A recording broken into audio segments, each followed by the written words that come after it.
Hello, hello and welcome. Welcome to another edition of Atlas Information Live. We are your host, Attlas Alux. And well, where does one begin? Look,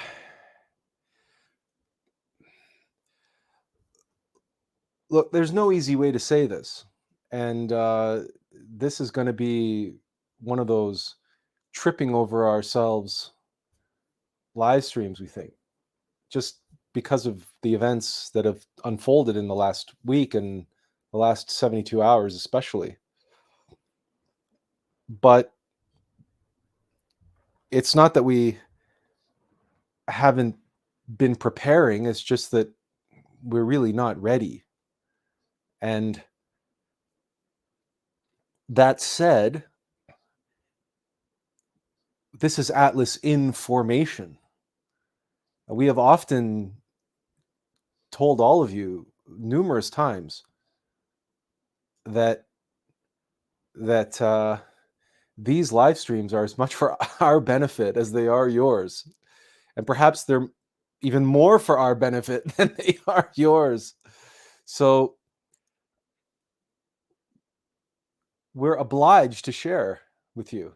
We're obliged to make you a part of that process, the unfolding of the AUM of life, and indeed the AUM of Alux, the AUM of Atlas, Atlas Information. I mean, it's all connected, it's all one. And just before we went live today, we actually changed the subtitle of today's live stream to Alux rises from the ATLAST. The ATLAST, as in ash, as in ashes. But of course, not wholly, fully yet. Again, it's the AUM of life. This happens in progress. This happens in stages, right? We have to descend and then ascend, and then descend and then ascend, and then descend and then ascend. And we have to do so as Jesus did. Jesus fell 3 times in the Passion Play, did he not? What does it mean to fall from the metaphysical point of view, from the point of view of the AUM of life, from the point of view of the unfoldment that began 18 episodes ago of this season 4. 18 episodes ago, we began with Follow Your Bliss and descending into your abyss and making a return, and how that forms this diamond shape.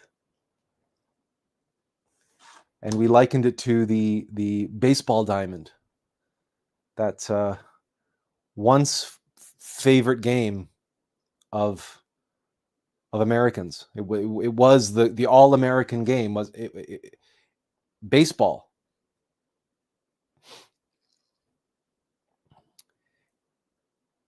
And it was this element of, and there was no violence, generally speaking, right? It was fun for the whole family.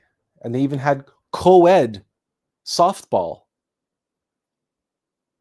It's one of the few team sports, that in volleyball, I suppose, but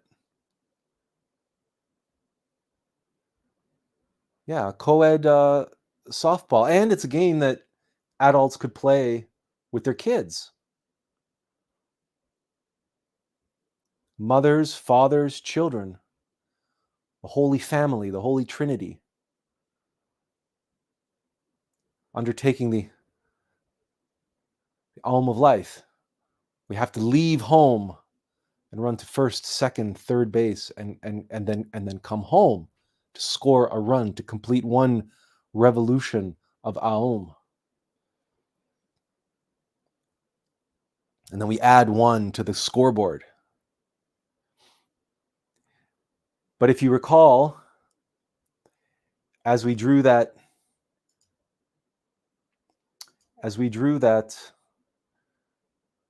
baseball diamond,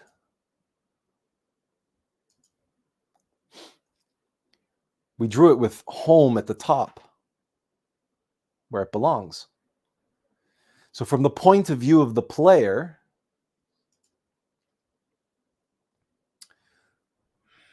let's first of all, Supan Kashpar has sent us greetings. Hello, wonderful to have you here. And yes, we're doing fine. Thank you. And we'll get into that just a little bit. You know, the what yesterday was all about and what this week was all about. And and we have more things to share about. You know how we were complaining about our shoulder for the longest time? We have new revelations about what that's all about. And but again, a lot of information. We received a lot of information in the past 48, 72 hours.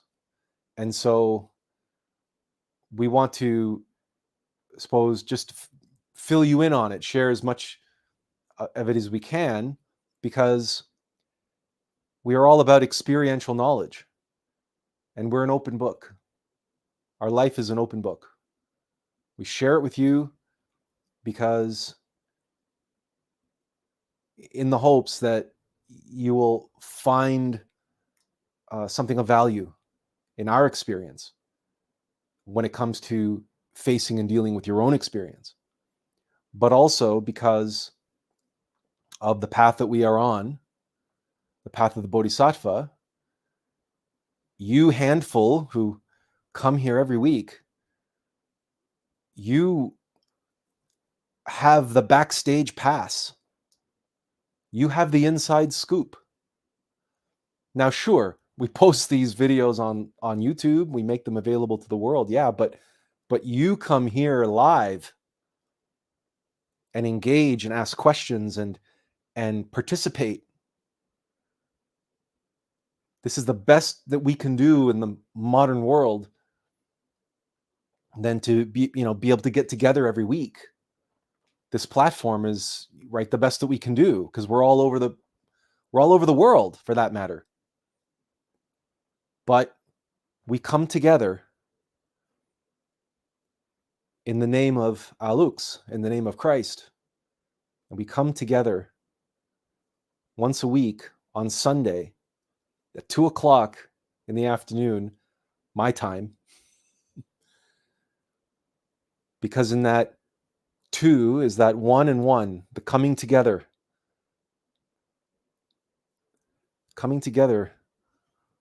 of trees, the trees of life, which each tree has a pair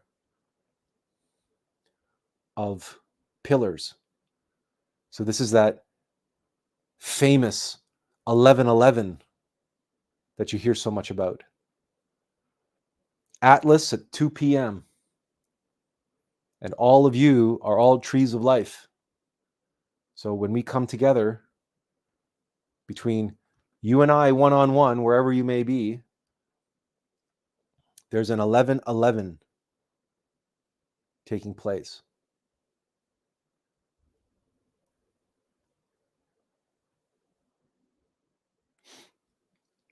And we'll have more to say about that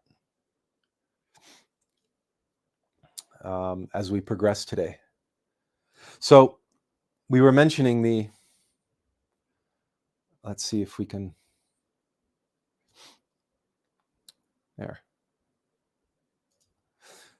So we were mentioning that we have home base and we draw it, we did it all backwards when we first did this with Follow Your Bliss and, explore your abyss and the return. We went from left to right, right? Because it just kind of makes sense from our point of view looking down upon this. But from the runner's point of view, actually we know that this is first base here, and this is second base, and this is third base, and that's home. So, right? So this means from this point of view, but it's also from the runner's point of view, we run counterclockwise.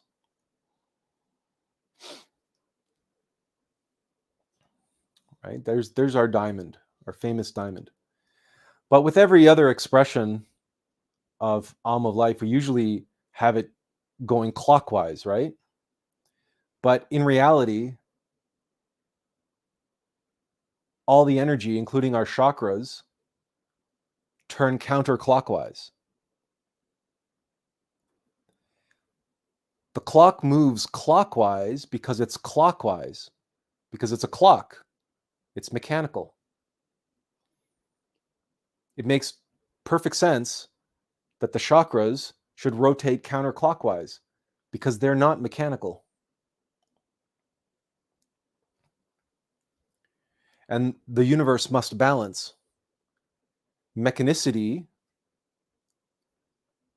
moves from right to left, but energy and consciousness moves from left to right.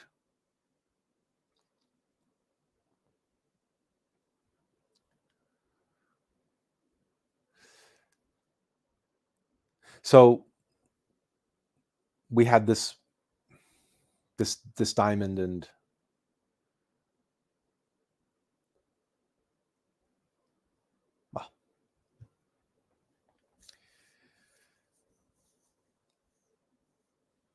on the AUM of Life, we have to repeat this many times. But because on the AUM of Life, we go down into mechanical nature, it's life, right? So it's mechanical. That's why normally, because it's energy in matter. That's all that mechanicity implies. It's energy bound by determinism. But free-flowing energy spins counterclockwise because it's free. It's free to spin from left to right.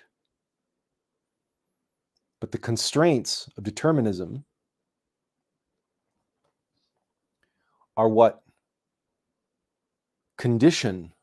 They are conditions. They place conditions on that energy. And so the hands of a clock turn from right to left. But free-flowing energy is left to right. It's opposite. And it's free. So why does this matter? Well, depending on which country you live in, you probably are subjected to some kind of political struggle, political strife between what they call the right and the left. And now we're using these colors, but in some countries the colors have been changed around. But typically, left or red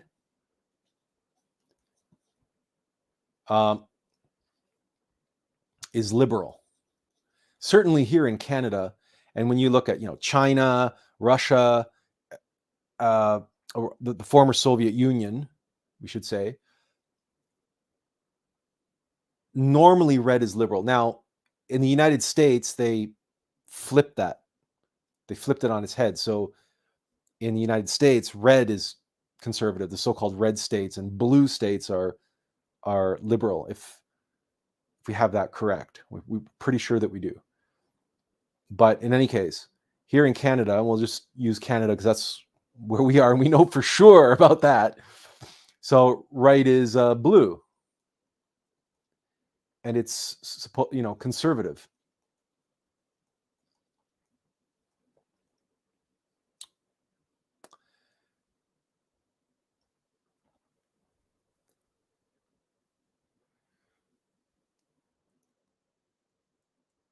And that's interesting now because, now that we think about it, we're looking at it, we look at this word conservative, and we look at this part.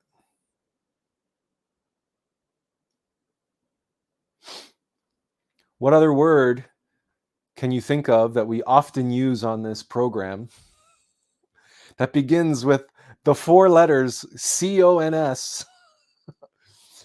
Tiffany says, hello, everyone. Hello, Tiffany.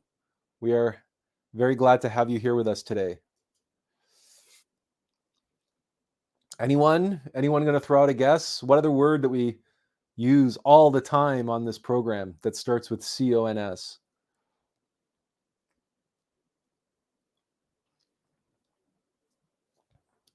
It happens to be these 4 letters are also the root of words like constraint, right? Constraint.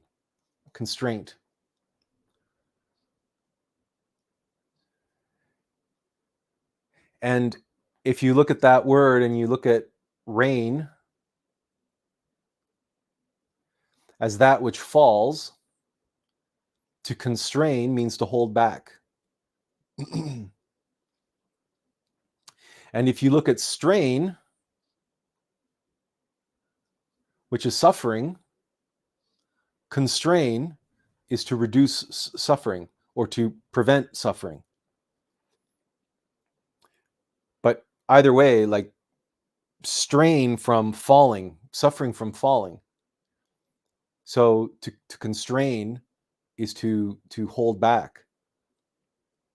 So what holds you back from doing something stupid? What holds you back from falling? And when we say falling esoterically, we of course mean, right? We mean falling asleep.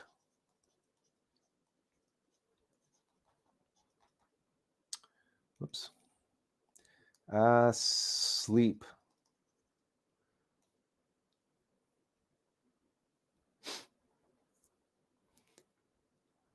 Is anybody around to give us a guess? The 4 letters here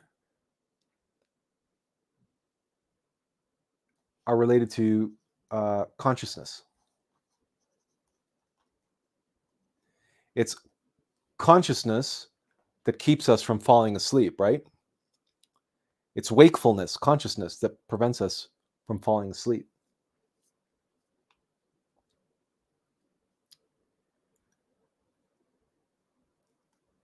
Anyway, in Canada, this is conservative blue.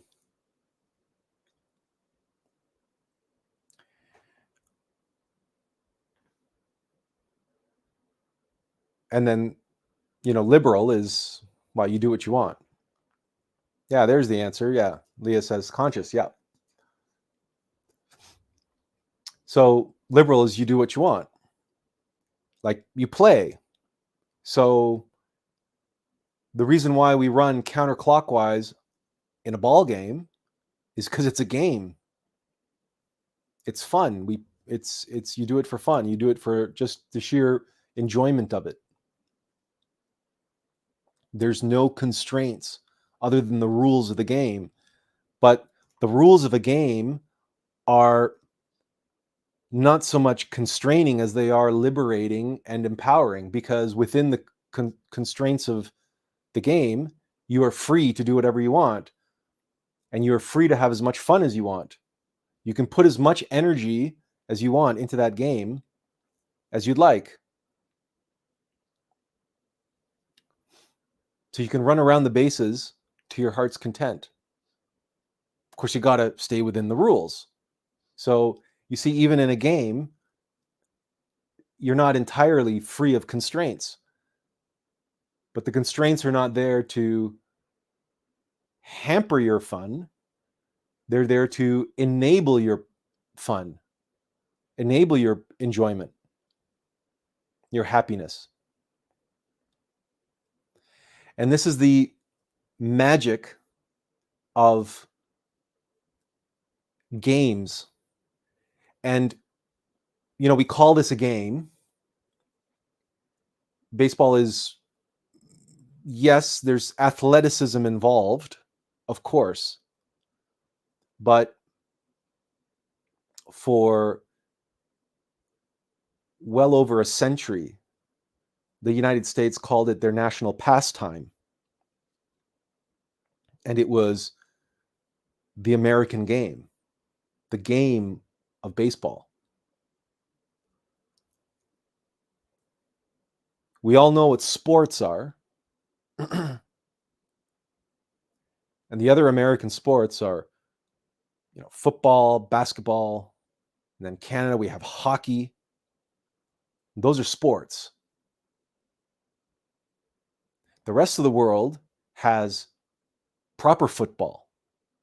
They call it the beautiful game. And it's the beautiful game precisely because there are more constraints on it. So there are more rules in baseball and in football than there are in, say, basketball or hockey. Hockey, there's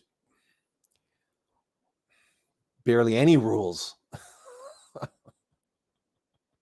It certainly seems that way when you watch a game.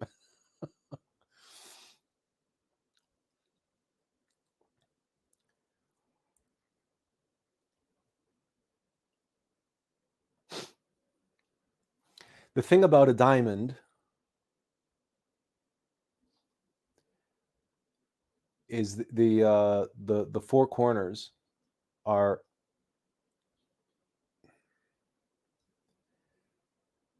connected by a cross.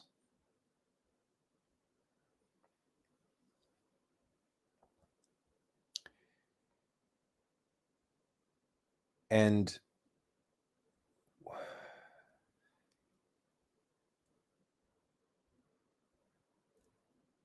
in running the bases, if you imagine this vertical line being connected to you, and all of these lines are fixed as a cross, then as you run the bases, that cross rotates, that cross spins.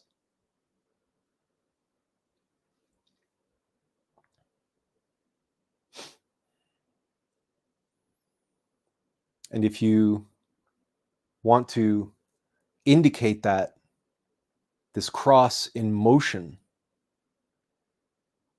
the ancients extended these the points on the base.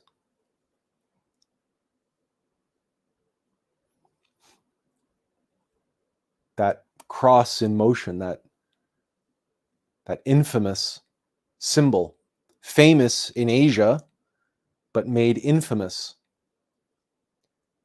during the Second World War and prior to the Second World War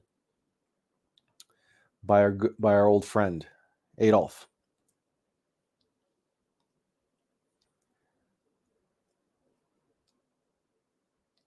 But there is tremendous power in that symbol. It's precisely why he chose it. It's precisely why he chose to use it as his symbol of power. Because there is power in symbols. Because the symbols represent something.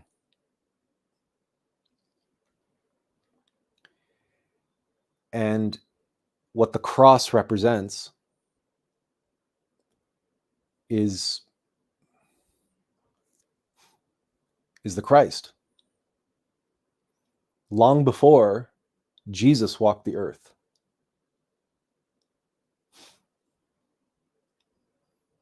And that's why that symbol is all over Asia, on Buddhist temples, Hindu temples, shrines, and so forth. Because Christ is not any one man. Christ is a force. And yesterday was May 4th.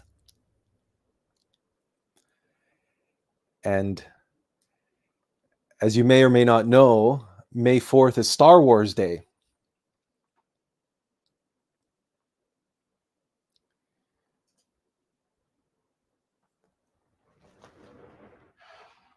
And they made it Star Wars Day because when you say, May the 4th be with you, it sounds like you're in a Star Wars movie, but you have a lisp.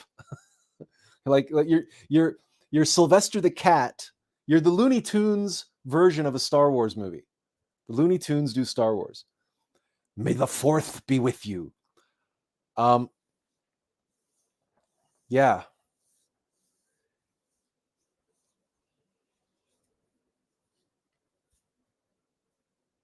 And that means today is the 5th. And these numbers all have tremendous significance.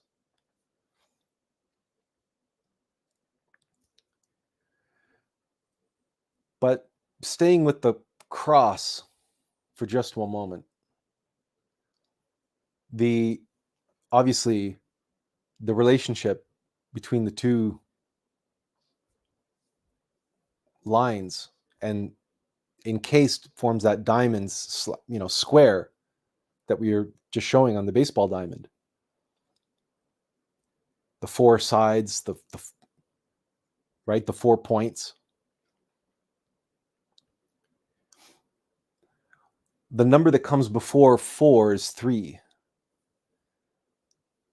And the cross also represents 3 because you have the vertical and the horizontal and the union of vertical and horizontal.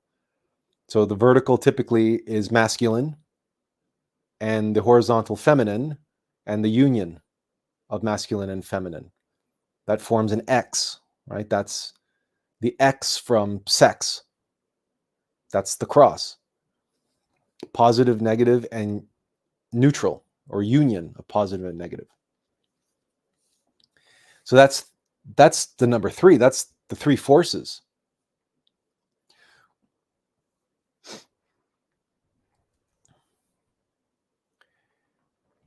And on the 3rd, Friday the 3rd, was our Good Friday.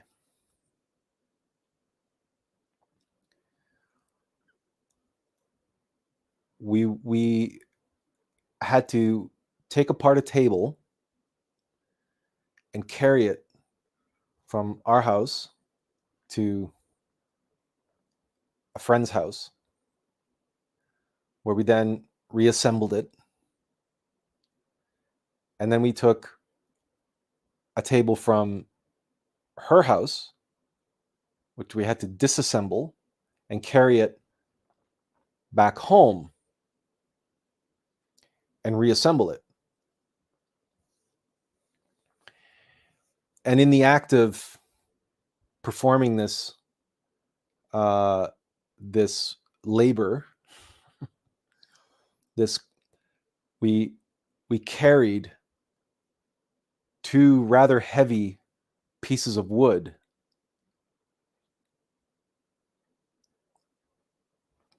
one direction and then another one the other direction. We carried and crossed over 2 pieces of wood, which we had to disassemble and reassemble as a carpenter might, or as the son of a carpenter might. We're not making this up. This really well and truly happened without any planning, or not on my part anyway. There's a great line from Gladiator. Maximus's servant says, "Sometimes I get to do what I want to do, but the rest of the time I do what I have to." So I had to move these tables. I didn't do it alone. I had some help. And that help, my father's caregiver and life partner. She, held open doors for me. She helped hold tables while I took legs off of the tables, right? And as I was taking the legs off the table and working with the hardware to take the legs off the table, I couldn't help but notice how many times I had to turn the screws and the bolts, and it was just revolution after revolution after revolution of the AUM of life, loosening and tightening and loosening and tightening and loosening and tightening, but being present and aware to all that. You guys, where would we be without screws and screwdrivers?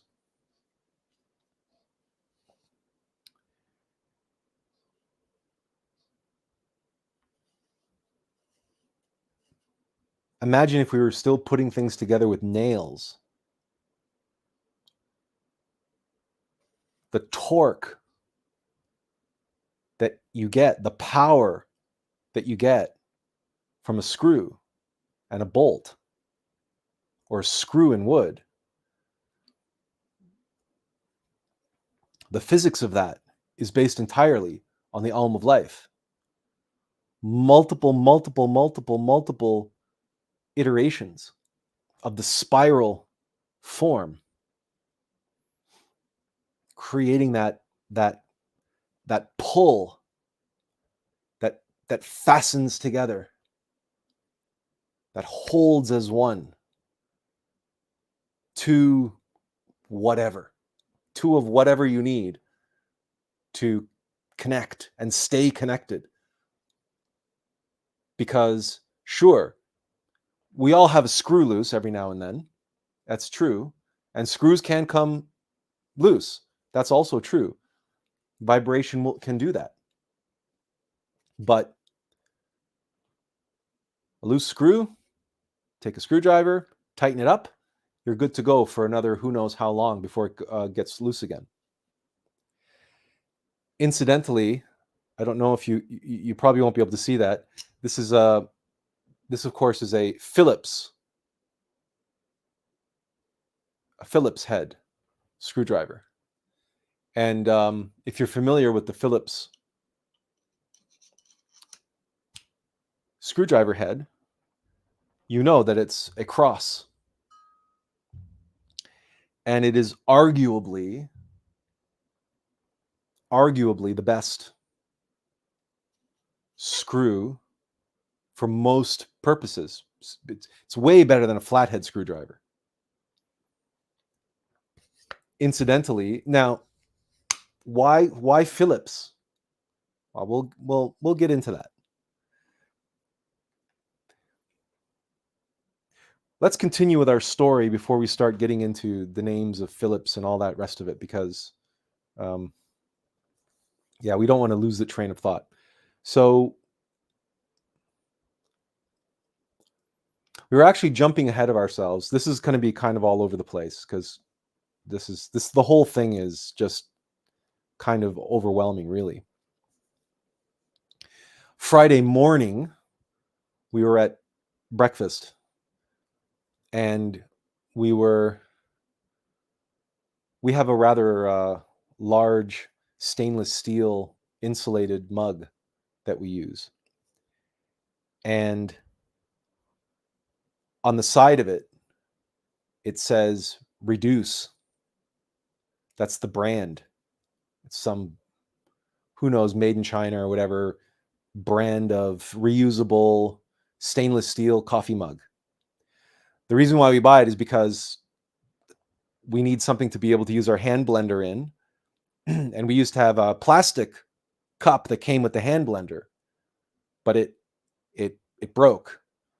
So I said, I'm going to get a stainless steel thing that isn't going to break, that it's big enough that I can put the immersion blender into it, but it's insulated. I wanted to keep my drinks hot or keep the drinks cold, and so on and so forth. So I ended up with this big, tall. You know what? It's right here.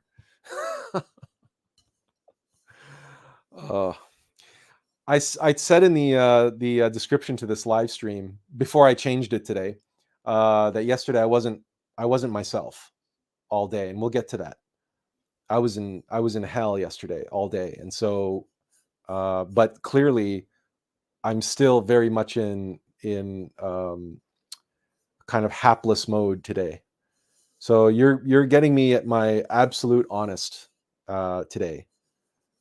In fact, I'm probably going to be referring to myself more as I than we, as you probably noticed.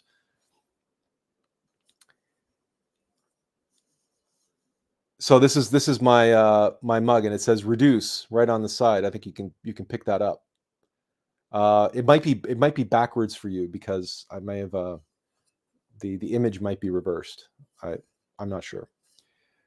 It's hard for me to tell from where I'm looking. Anyway, optics and all that kind of stuff. Who needs it? In any case, this is my cup. This is my cup. And on the inside, this outside shape, right, that lets you fit it into cup holders in the car, it's on the inside, you get two little like rings on the inside, and you can actually measure with that. And on the side, it said reduce. Where the expression comes, the cup is half empty and the cup is half full.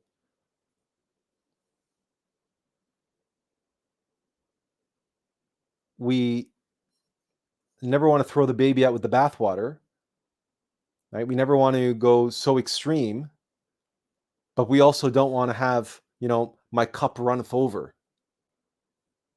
You don't want to die of thirst, but you don't want to drink too much.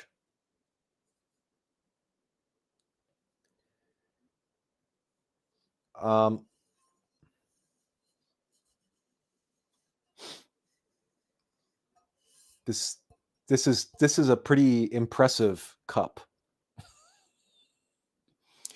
and it reminded me to reduce. So, and we were having, because I don't get much say in this, my caregiver, my father's caregiver, made breakfast, and I was late getting up there, and she had made bacon. Now, normally Gnostics aren't supposed to eat bacon, but because of my living arrangements, and because of honor thy mother and father, and all the rest of it, when in Rome, do as the Romans do, I made it a point not to insult or trouble or rock the boat for my 85-year-old father and his caregiver. And like, she already works so hard and everything else. Like, she goes to trouble to make breakfast. I'm not going to tell her, no, I'm not eating that. Right? So yes, I had some bacon. It's not the end of the world. Besides, when you fry the hell out of bacon, you're basically getting rid of all the water that was in it. And the energy is in the water, like we were talking about last week. The fire is in the water. So if you basically burn bacon to a crisp, all that's left is the fat, but the fat's been crystallized. The water's been ejected from it. And as I was explaining last week, the energy in fat is water. So the reason why you cook bacon really, really, really crispy, you should never eat raw bacon. You should never eat uncooked or undercooked pork. and in fact, pork in general, because you can't burn pork, right? Pork never gets, the only kind of pork that gets crispy is bacon.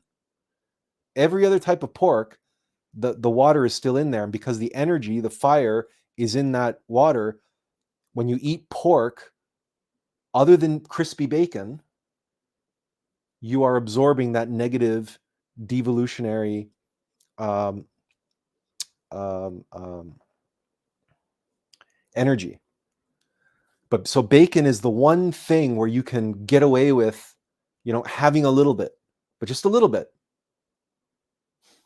Because I was offered a third piece of bacon. I had 2 strips of bacon with two eggs, and I was offered a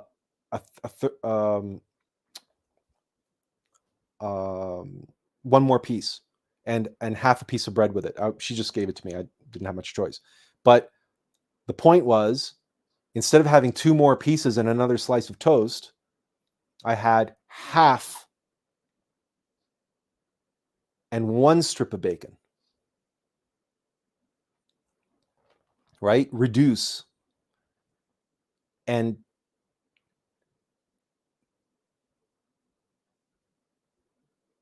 as I was experiencing all of this, and completely consciously,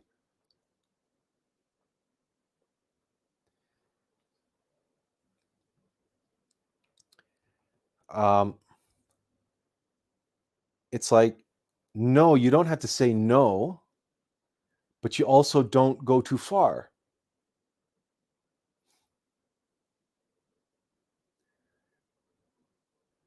So just, if someone offers you more, don't take a double helping. Just take an extra half or an extra little bit. Half.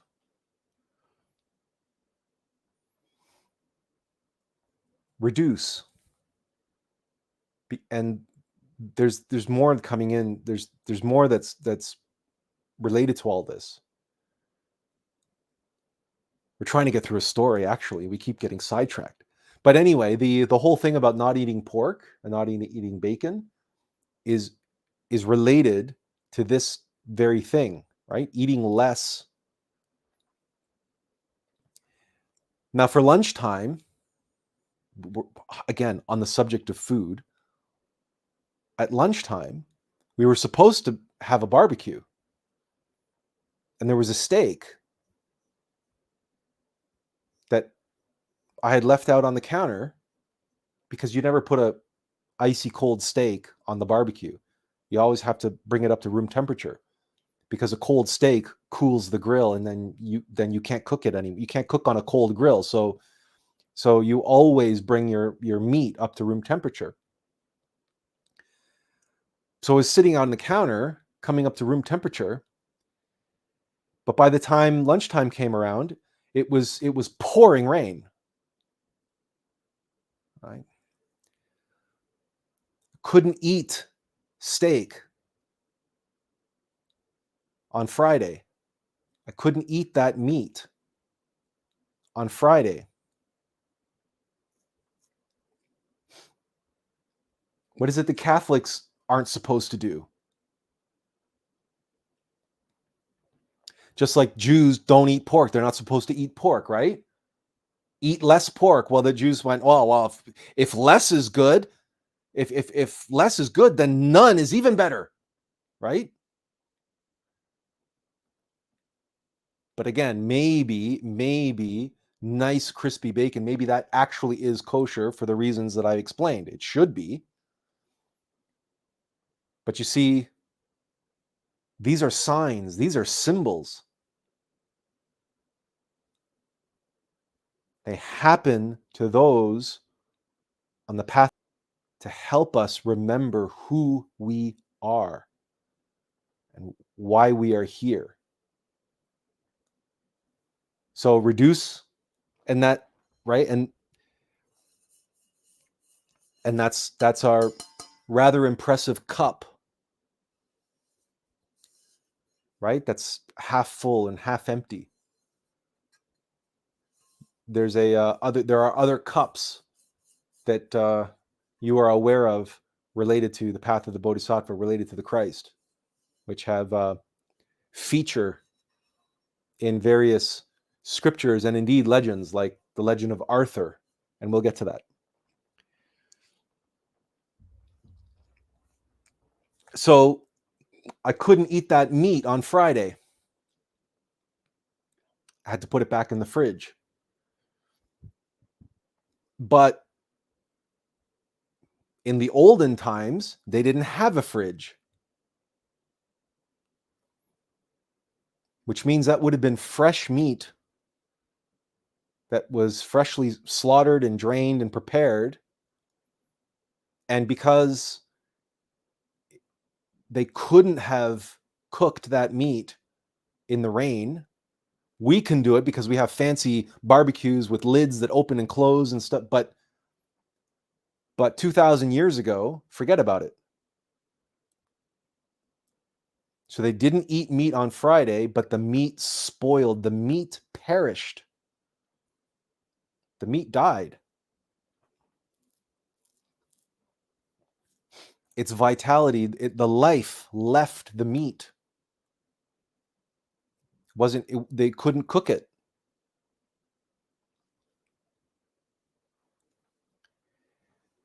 Then in the afternoon, well, actually, no, sorry. I'm jumping around here. It was in the morning after breakfast that I went and I swapped the two tables. And again, for any of you who missed that part, we had to take apart a table in one house, carry it to the other house, and then take apart that table and carry it back home. And we were taking it apart and putting tables back together again, as a carpenter or the son of a carpenter might. And then we were carrying these heavy tables. But again, we had help. We had help. We crossed 2 pieces of wood on a day that we ate less. We rejected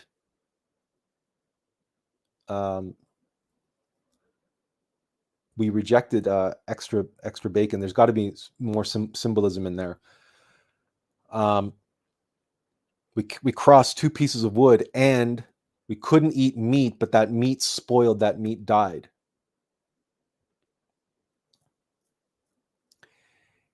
In the evening, at night, we came across a video by a fellow named AXEPT. His channel is called Artificial Intelligence X, and it's ARC ARCHAIX,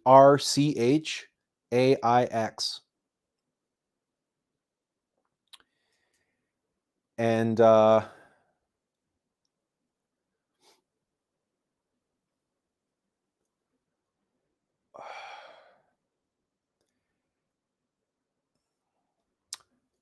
now of course this is just Murphy's Law of technology.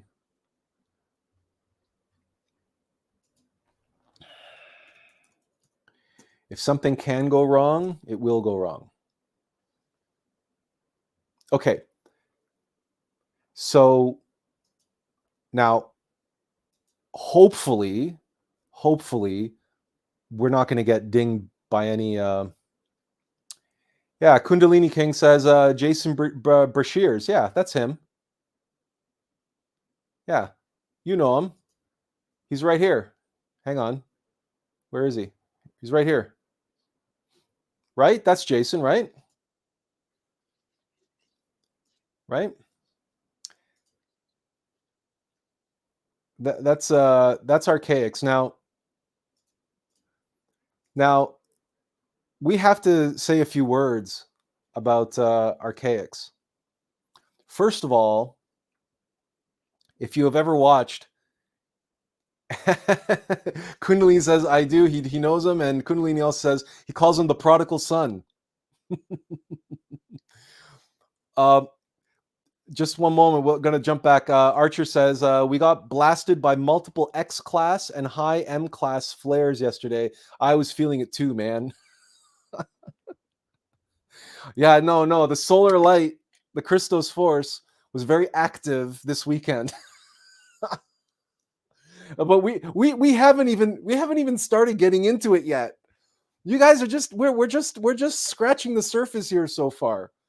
I'm telling you. I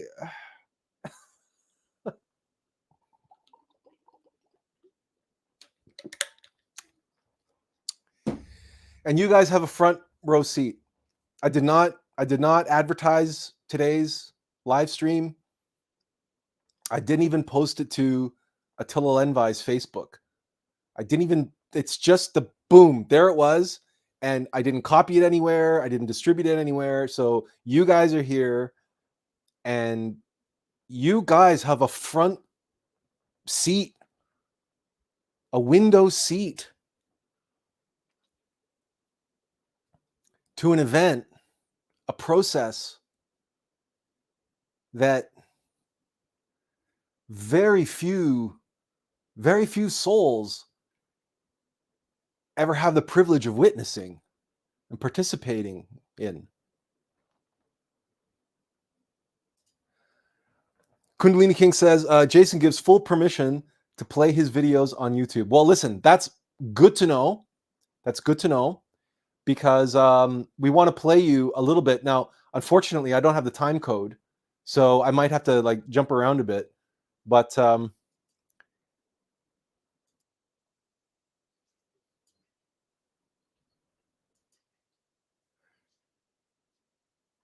now you'll notice that I watch videos on 1.5 speed.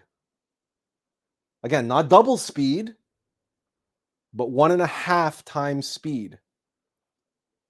Because it, watching videos on normal speed is just a colossal waste of time. There are not enough hours in the day for us to absorb the information that we need to see and hear from the people that we need to see and hear it from.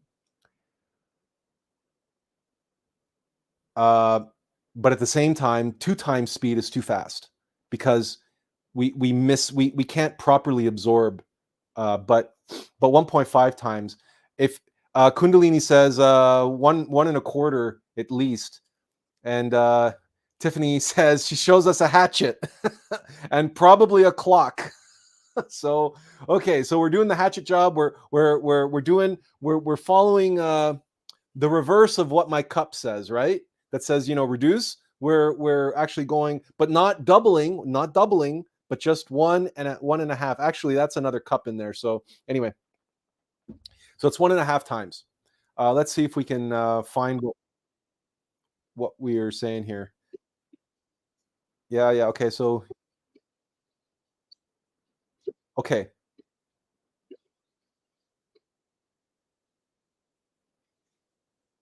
So what happened was Jason got picked up by the cops. So yeah. Oh, so it was wood. She says it was a wooden axe. She was chopping wood. Okay, all right. And she said, "You're chopping wood today," as some might say. That's right. The Buddha said, "Before enlightenment, chop wood, carry water. After enlightenment, chop wood, carry water." So on Friday, I carried wood. But yeah, so we're chopping wood and carrying water. So this video of Jason's, you can see by the title, he got picked up by the cops, and so he was just relaying the events of what had taken place. So this was also for him Friday, right? So he was imprisoned on Good Friday. He went through his own little Good Friday episode, and him, he lived in prison for what, 20 years, something like that. Kundalini says not cops, U.S. Marshals. Well, okay, authorities. He was picked up by the authorities. The point is that archetypally,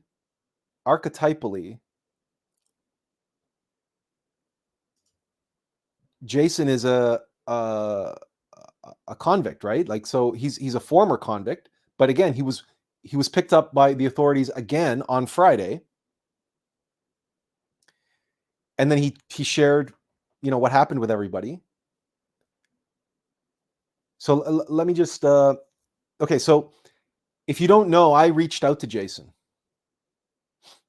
Well, hang on a second. Let's see if I can find freeze frame.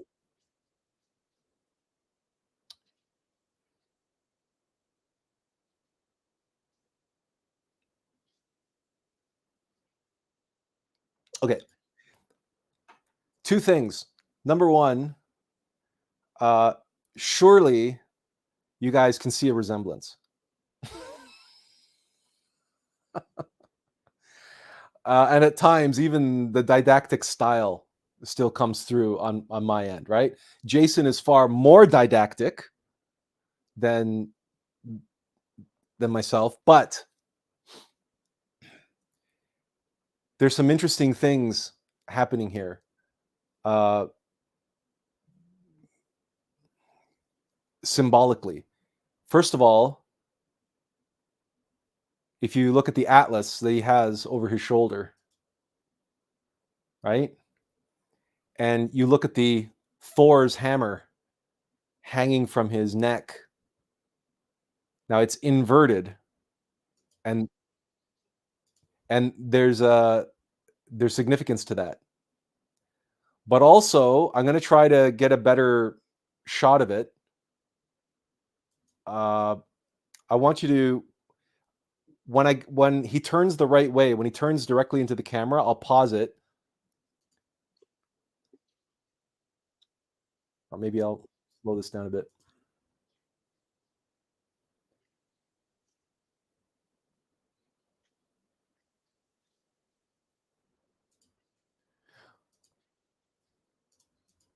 Can you guys see that hat that he's wearing? Do you see? I'm going to just play it. Listen. Kundalini King says, "Hail the All Father." Yeah. So pay attention to the logo, the symbol on his hat. Let's. I'm going to play it for a bit because what he says right here is very telling.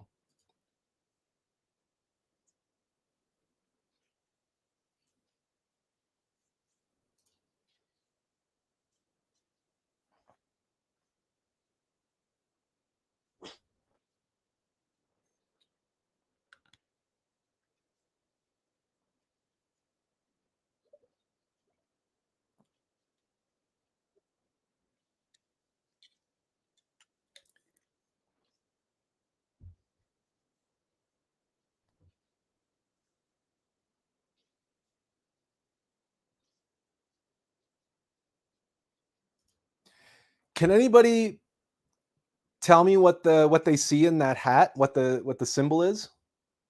Do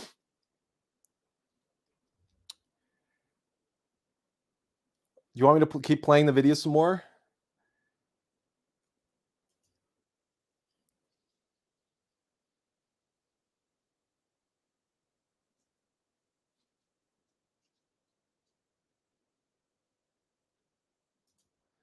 Okay. Tiffany says I can't hear the video. Who is unable to hear the video? Are none of you able to hear that video? I need to know because there's no point in me playing it if you can't hear it.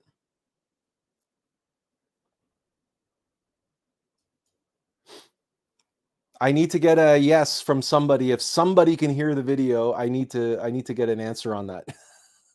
I can't tell from my end.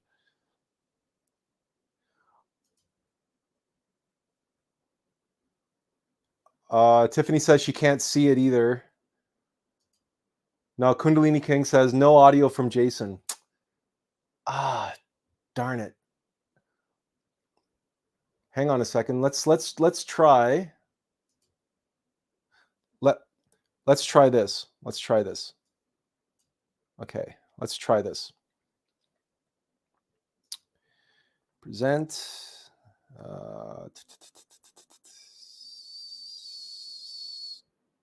Stop screen.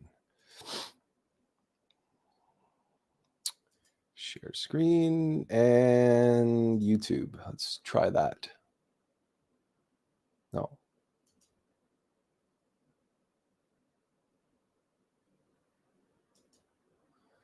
Okay, let's try this again. I share these materials with the public. It was surreal to talk to law enforcement like this, just openly. And there was 7 or 8 of them, but in transit I got to talk to 2 of them for quite a while, and it was just it was so unusual because okay, unfortunately, for whatever reason. Oh wait, Tiffany says yes. There's sound now.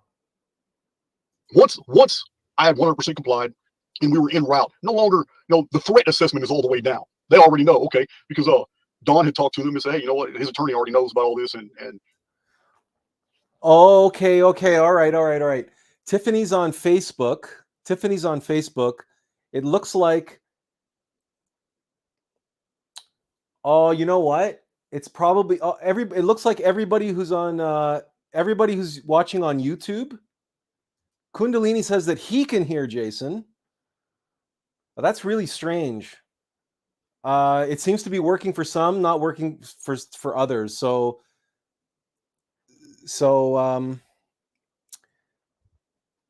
all right.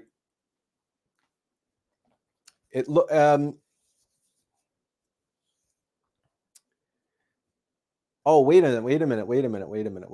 Okay. For all of you who can't hear, okay. he was on his way to turn himself in, and he was just Archaics takes a lot. Archaics takes a lot to run, so getting all the packaging ready for you guys, and I got I got a bunch of published books that had to be signed, and everything was getting ready for the next hopefully you guys can at least read the subtitles. And Benjamin says he can hear it now too. Okay, salvo of packages that were going out, and I'm going to keep the subtitles on the screen. How's that? If that's and then if by any chance, if anybody can't hear it, you're going to have to just put up with reading the subtitles, because I can't fix it from my end. If some people can hear it but other people can't, then it's not an issue on my end that I can fix, right? So in the meantime, you'll just have to deal with reading the subtitles, because I think it's really important for you to be able to hear what he has to say. It's crazy. Yeah, you're right, Jimmy Rod. You're right. They got their own private van vlog. There's no doubt, because I was. Hey, some of them are going to be listening to this. I have no doubt whatsoever. And yeah, I gave them a historical dissertation. I told them exactly what I do. I find all these people who think they know the business, who actually make public claims that they're in possession of information, and then I call them out, and then I back them up against a wall and put up or shut up time. And you guys have already seen in 100% of every situation so far, it's been shut up, because people really have a really unique ability to spin yarns, but they're not going to provide any bibliographic citations. They're not going to provide any source materials for their work. So this has caused a lot of enmity. This has caused a lot of maybe even jealousy. We can even call it that. But it doesn't matter. It doesn't even matter why somebody would go out of their way to hate on me personally so bad. It doesn't even matter why. Attacks are opportunities. Attacks are opportunities because the attacked is always going to find something unique in that situation to learn from. There's going to be a takeaway every time. Remember who we are and why we're here. Many times I've done many presentations where I've given you guys examples that we are in a photo negative of a real reality. Our arithmetic shows us when we analyze our own reality in base mathematics, everything dissolves to zero, except the number 2178. You guys have seen a demonstration showing that our arithmetic is more to something else. We are not in an actual mathematical construct. We are in the photo negative of a real reality. And when spirit moves, it is not always digestible to the world. Remember that. When spirit is making a move in your life, those on the outside looking in will see it as an attack. They will see it as a great negative experience. They will see it as, in the hero's dialogue, the hero trips and goes through a dark spell. But when spirit moves, it's not always digestible to those on the outside looking in. If the activity of the oversoul was recognizable as such, there would be no more mysteries in the world. There wouldn't be anything left to discover. We would all be subject to dungeon programming and live absolutely boring lives. That's not where we find ourselves. It is when the soul is dragged through the dark that true growth begins. Because remember, guys, it's It's the prodigal son story all over again. You got to be the one that goes through everything, because if you don't, you're never going to develop. You're never going to mature. This whole journey, remember, you have a spirit. There are spiritual signatures that separate the living from the dead: empathy, intuition, and imagination. And once somebody is in true possession of all three qualities, they're movers and shakers in their own world. They can do all things. Have you seen? I've overcome incredible odds all throughout my life. Most people in my circumstances have never been able to overcome those circumstances. Never. Trapped in dungeon programming. This is what they've chosen. So who they are is not important. And what I mean by they are those who have sent this darkness to me. They're not even important. They're irrelevant. We need to analyze a situation for what it is and not its particulars. We need to look at phenomena objectively and not try to isolate particulars that then lead to blame, circumstance, basically he said, she said, and these are only things that lead to then why. And then we trace these rabbit holes that completely keep us from seeing clearly. And seeing clearly is exactly what we need in order to understand what we're going through. Remember, when people go through dark times, spirits moving in that person's life. There's something they need to learn. There's something that they need to be educated by. There's something they need to purge away. Sometimes it's corrective. Sometimes there needs to be a correction. Other times it may be a huge philosophical internal struggle. Two different belief systems cannot exist within the same soul, and that soul not live a bifurcated life. It's not going to happen. One will completely contaminate the other. So it's going to happen every time. So this experience, this is a field saturated in energies. You can choose to absorb them, ignore them, or resist them. But all three positions have consequences. So yes, U.S. Marshals doing their job arrested me. Fact. Yes, the same U.S. Marshals took me to jail. Fact. Anything else that is attached to that is irrelevant. Absolutely irrelevant.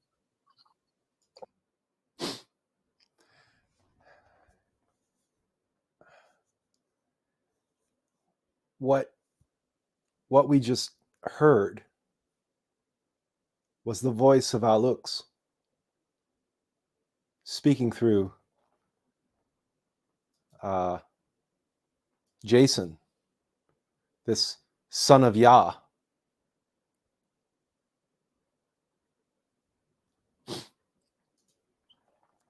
Yason, son of Yah. But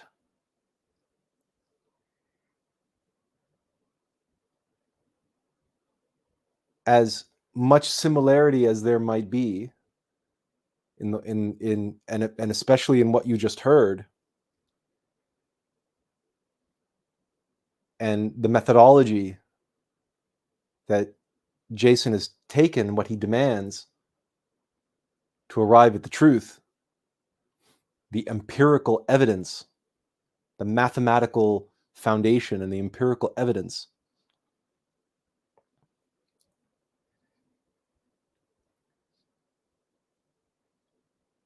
this is a perfect shot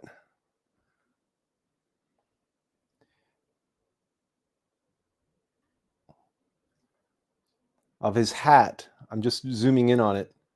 Whoops.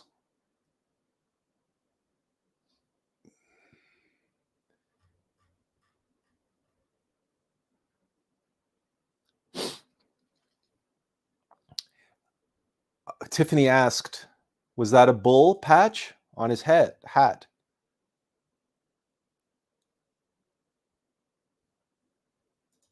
Okay, so Benjamin says, the mystery of the Oversoul comment is interesting. I've read bits of Oversoul info. We're going to get to that eventually. And Tiffany says, I haven't seen him before, but I get it. But let's come back to his hat, because it happens to be a perfect shot of the hat. It is a bull, right? On one side. And what does it appear to be on the other?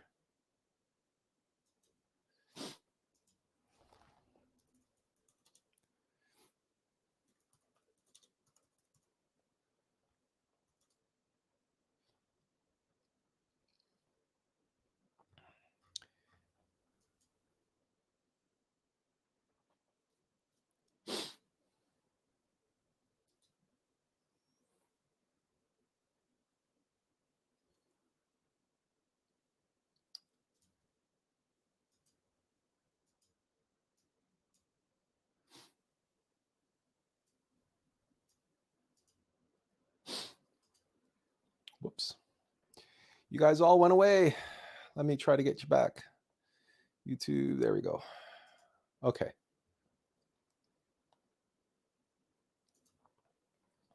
So Tiffany says she can't see. What you're looking at is it's a Texas sports team. I don't know if it's the Texas Rangers or what it is, but in order for me to share this, I need to.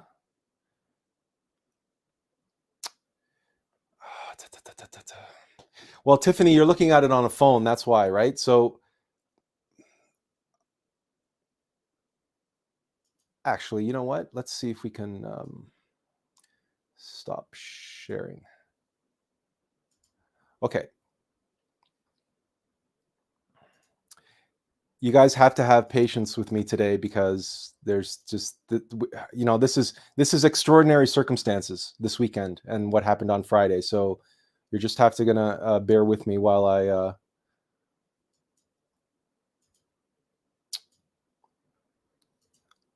All right, now you can see it for sure, right?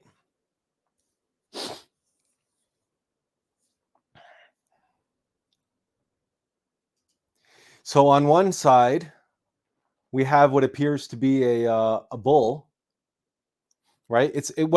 It's the colors of Texas, right? It's a bull's horn, but he's charging, right? And you got the two horns and the star for the eye and everything. But what it also looks like, it's a bull in profile connected with what looks like a serpent or a bird that happens to be red. A blue bull and a red serpent and the upright pentagram. And they're united, they're as one.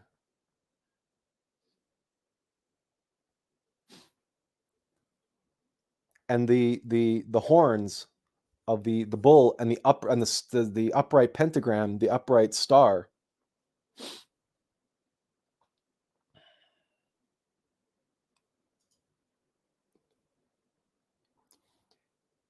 And Jason is actually very, bullish. he's a tough lecturer. He's a tough researcher, and he presents his material, and he knows what he has. But Jason rejected us. We reached out to Jason, and he rejected us.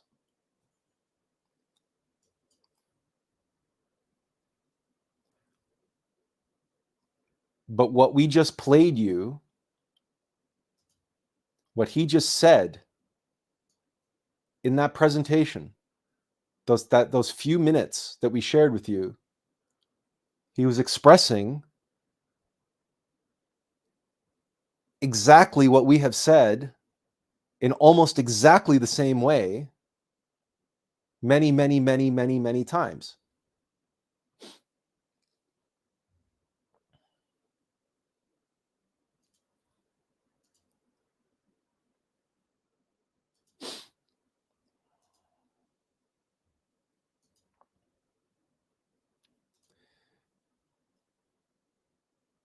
He was sharing the AUM of Life. He was talking about the AUM of Life. Right? He was talking about this, the baseball diamond. And having to descend into hell and face your adversaries, and said anybody gives you an attack, there's always something to learn from that. And that's why in part 2 of that series, step 1 was follow your bliss, run to first base, but then step 2 is enter the abyss and explore your abyss. He said there's something for you to learn there. Jason knows the AUM of Life, and he knows that which he calls the oversoul, which we call the being, and the metamind, the overmind of the being. Jason is following his innermost being.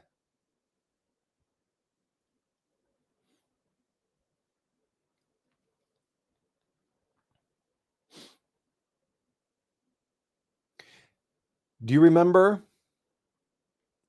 in the biblical story, the Passion Play of Good Friday, when Jesus is being crucified? Remember, it's important to remember, it's not, right? So Jesus is on trial and he's found guilty and he's crucified. He's crucified between two thieves, two convicts. And the convict on one side rejects Jesus.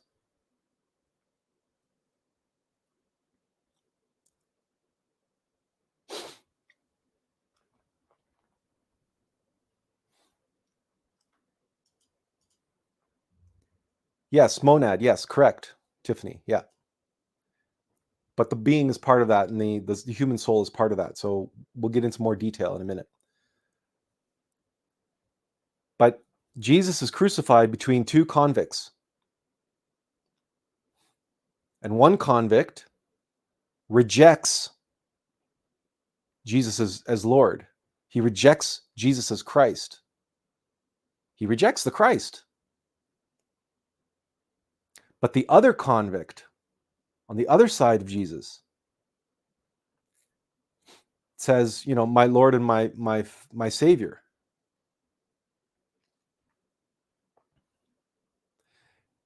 Jason rejects us.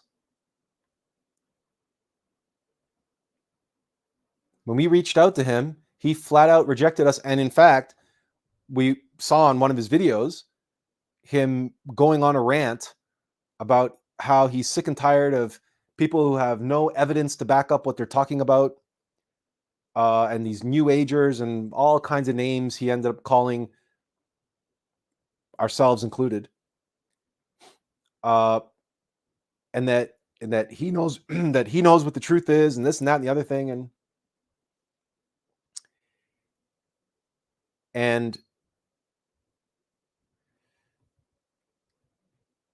just flat out rejected us.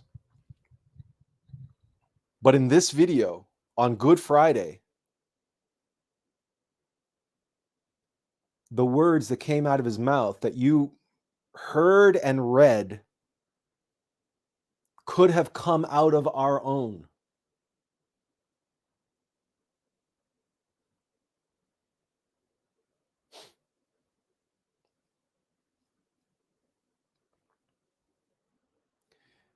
And when we were watching this video on Friday, we welled up and we smiled and we sent him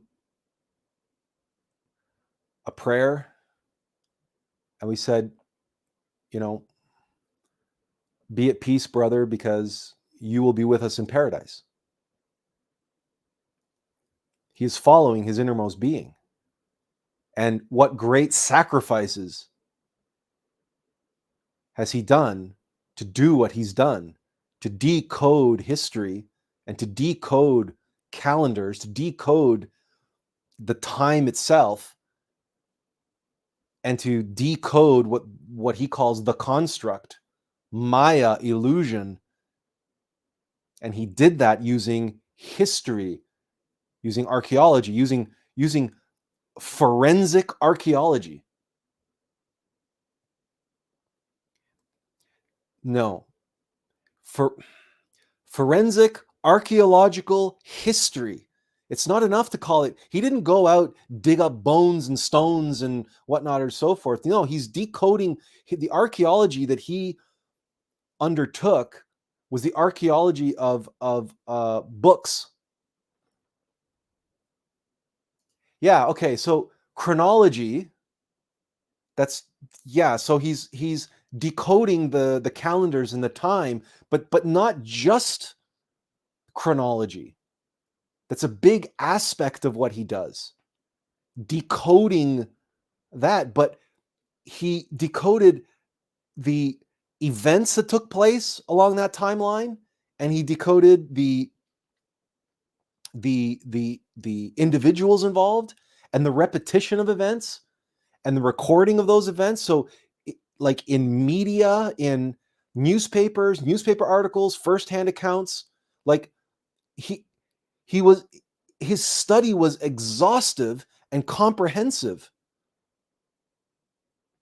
And he built this library. He essentially built the Library of Alexandria.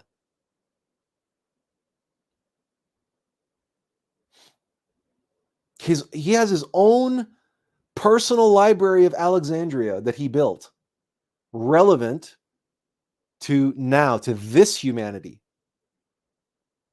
The chronology and the supposed history, what the true aspects and the false aspects. And he has decoded his own. Now, are certain of his conclusions erroneous? Is he 100% true about everything? None of us are. We all make mistakes. We all make mistakes. But the point is that his ultimate conclusion and his ultimate advice, the ultimate teachings that he is giving even his followers,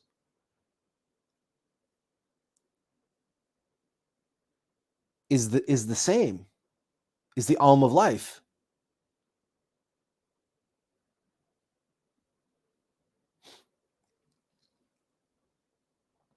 And our good friend called us up to, give us some information about that we can't see in this video. And maybe you can, but we can't. But she's very clairvoyant, and she was telling us about the shadows in the map, and the markings on his tattoos. And but she didn't have to. He was being watched. That in the room with him, he was being watched, and not watched by his guardian angel. He was being watched by entities who are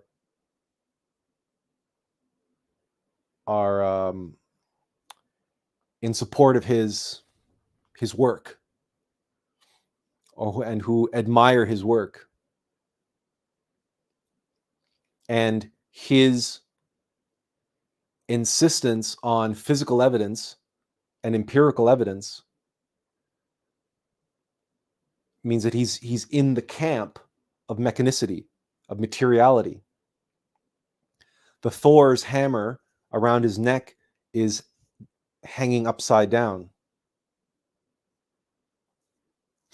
And things like some of his cross tattoos on his arms, yeah, they're crosses, but when you look at them a certain way, they look like the eyes and the flaring nostrils of a demon.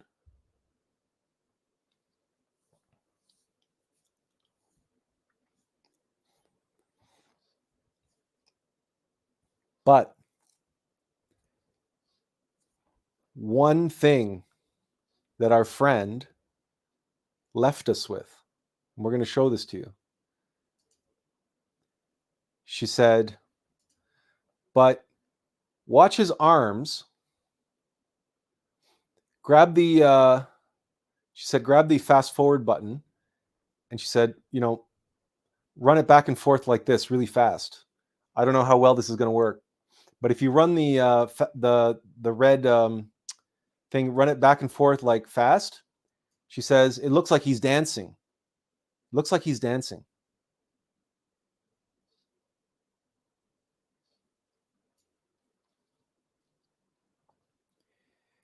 That map in the background, that atlas in the background, and the way the world always used to be shown in hemispheres, and that map in the background that shows the infinity symbol, the two halves, and then this third little disc right?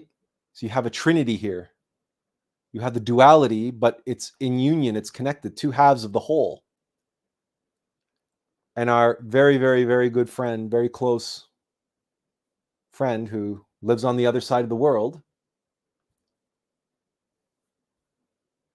we started watching this video. She immediately called us to warn us that this Yah son, this Jason, the son of Yah, right, is a false prophet.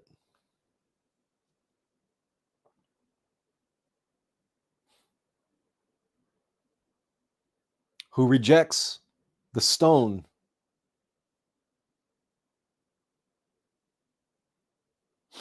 the keystone, the cornerstone, the philosophical stone, which, as you know, is the nine-sided philosophical stone. When you look at it from the top, it's a pyramid on a cube. When you look at it from the top, it's a pyramid is a cross on a square, like the cross on the baseball diamond. It's the cross, the Trinity atop the ark, that Jason, this son of Yah, and Yah is God, as in Yahweh, and Yehovah, J-A, Yah. That's where we get yes, right? Positivity, all goodness, right? So this very good friend of mine called me up and said, you know, be careful. This guy he's being watched. He's got the Black Lodge standing behind him. And he's got like lots of symbols around blackness and darkness standing behind him. I said, yeah, okay. Because she has the clairvoyance to see that darkness, you know? She's very sensitive to that darkness.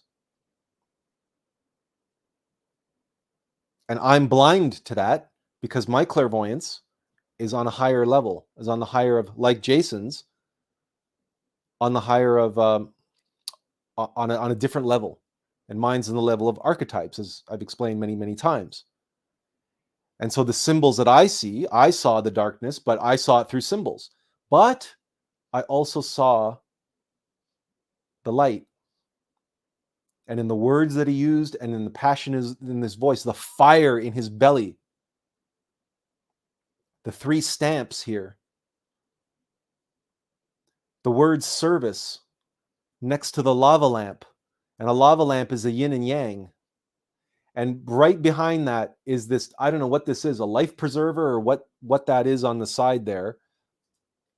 But it's right there, this lava lamp, which is the yin and yang, and he's got this word like hanging out there, service. And he's got an hourglass, and he's got the Atlas map. I think that's the Piri Reis. I can't remember if that's the correct name for this particular map behind him, but it's a famous map.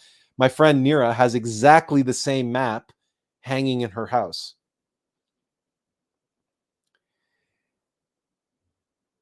And he has a mug here, and you probably can't, I'll read it for you. It says, break free from everything. Oh no, break free. Oh no, sorry. He says, break free or die trying. And Nira says, do this, run it back and forth really quick. And you'll see how his arms are moving and whatever. It looks like he's dancing. And she thought that was real. And she made me do it until I agreed with her that he was dancing. And you know what she said to me? She said, you ever dance with the devil by the pale moonlight? And she laughed and so on, because she says that's her favorite Batman film, Batman versus the Joker. But the original one with Jack Nicholson. Because that's his line, right? You ever dance with the devil by the pale moonlight? And Batman, the Dark Knight, dances with the Joker. That's what he does. The Joker is his nemesis. But they can't eliminate each other. And that's what we learn in the Dark Knight, the Christopher Nolan Batman movie, where you have The Joker hanging upside down at the end, and he says to Batman, he goes, I think we're destined to do this forever.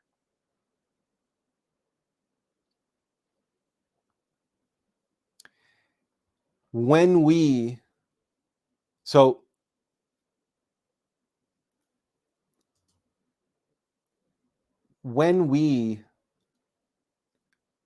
explore our abyss, when we go down into hell and we face our demons, we face our adversaries. And just like Jason said, it's a conflict, but there's something for us to learn. There's something for us to gain by doing that. But we're dancing with the devil. It's a dance. We have to engage, but not allow ourselves to become overwhelmed or to become captured. And if we do become captured, we find ourselves in the escape room. We find ourselves in the Shawshank prison, or as Jason did, in actual prison. And then we have to break free or die trying.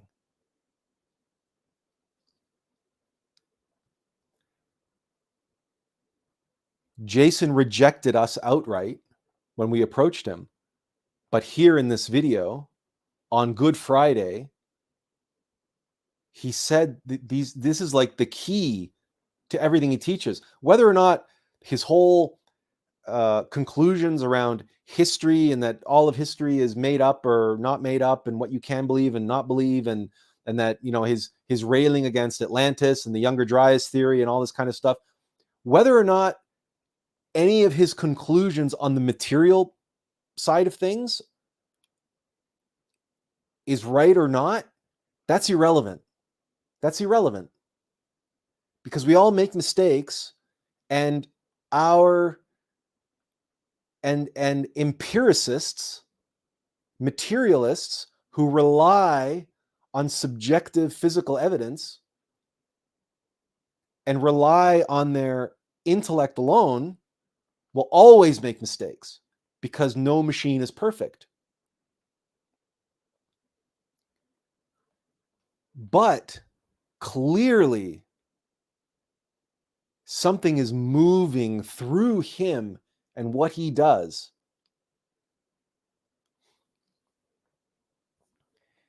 And that he knows ultimately what the truth is. His methodology to arrive there is the polar opposite of our own. But we arrived at the same place, which is why, you know, he teaches the AUM of Life. And it's like Archer here. We're just going to call you Archer, even though we know it's it's Archer. Archer says, everyone plays their part in the end. Yeah, Jason's God is basically time and matter, empirical evidence. That's right. Everybody in the Black Lodge, they worship empiricism, empirical reality. That's, like you said, it's their God.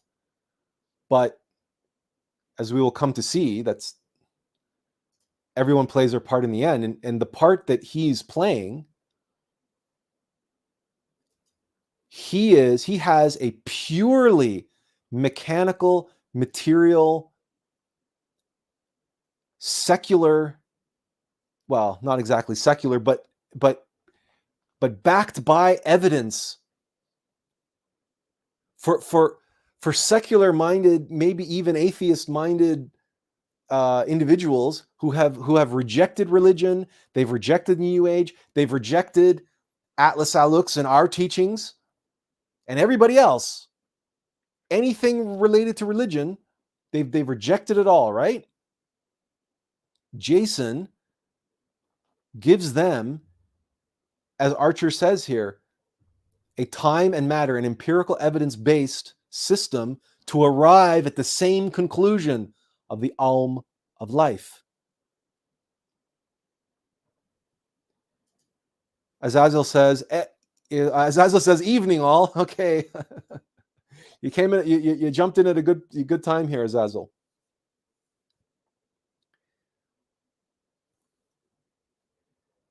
So we smiled, and we sent him a blessing, and we said, you know, be at peace, brother, because tonight you will be with us in paradise. We can see the Christ working through Jason.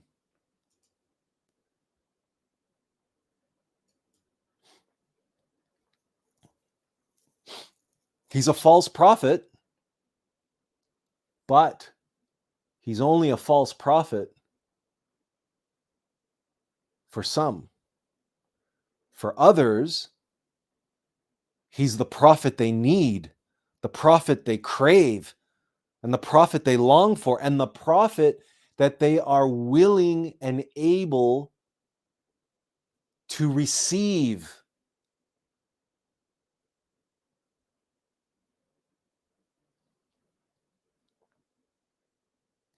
Christ is not one person. And Jason was even in his talk here talking about when spirit moves in the world, it's a mystery. We have to uncover that. We have to discover that. And that most of the time people are going to reject when spirit moves through you. People are going to reject what you say, just as he rejected me. And just as I don't accept everything that he says, but where we align, the alignment could not be more perfect. Where our beliefs cross in the intersection of the X could not be more perfect. It could not be more aligned.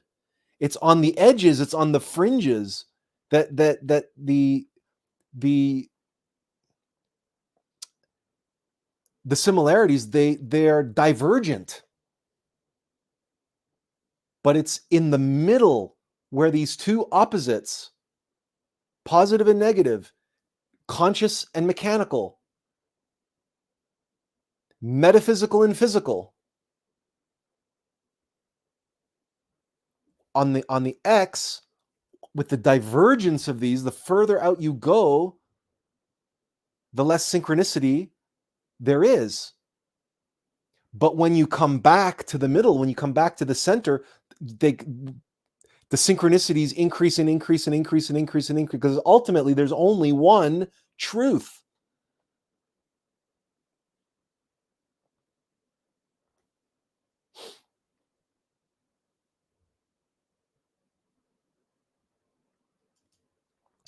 Kundalini King says, it's not him that prophesied I, it's his chronological tool of isometrics. You know what, Kundalini King? We're going to leave that comment alone, because we don't want to get bogged down into the weeds of Jason's methodology and what he does and doesn't do, because if people are interested, they can go and research him and look at him and judge for themselves. It's not my place to judge what he does and his systems and everything else. I'm never going to understand it, and I'm not going to invest the time to understand it, because I don't need to. This one video showed me and revealed everything that we need to know. And we're going to get to just what that is in a minute, because we're still talking about Good Friday. But this was an absolute necessity for me to see on that day. This was the other convict, the other side of the convict. The one convict, and we use that word lovingly here. We use it because of its symbolic significance to the two convicts crucified on either side of Jesus, because he's also lived a life of suffering. The man spent decades in prison. And what did he do? He devoted himself to humanity. He devoted himself to the study of reality, to the study of history and chronology. And he devoted himself to what he calls the oversoul, his higher self.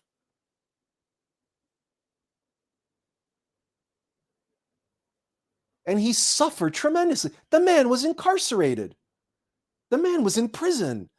Kundalini King asks, have you ever experienced long-term solitary confinement? I have.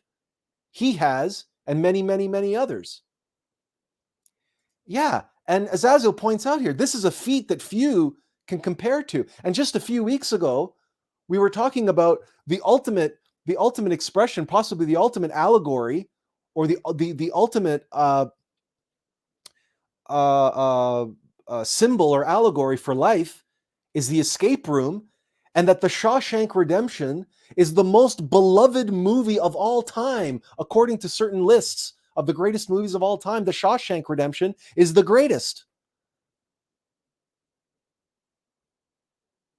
And we explained why that was. Allegorically, metaphorically, symbolically, and right? This man lived it.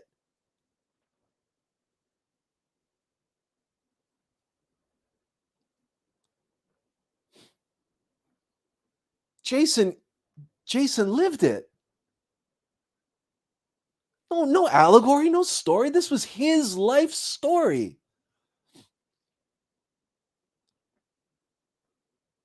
He lived Andy Dufresne's life. And what does Andy Dufresne do in the Shawshank movie? He built a library. Jason built a library in prison.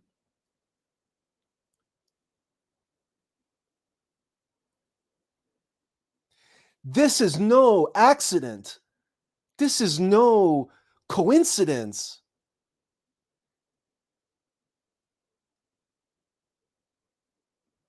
This is the Christic force. This is that great spirit moving through his own individuated, innermost, intimate Christ, what he calls the oversoul, which is an individuated aspect, a spark, a seed of the Christ that moves within all of us. If we let it,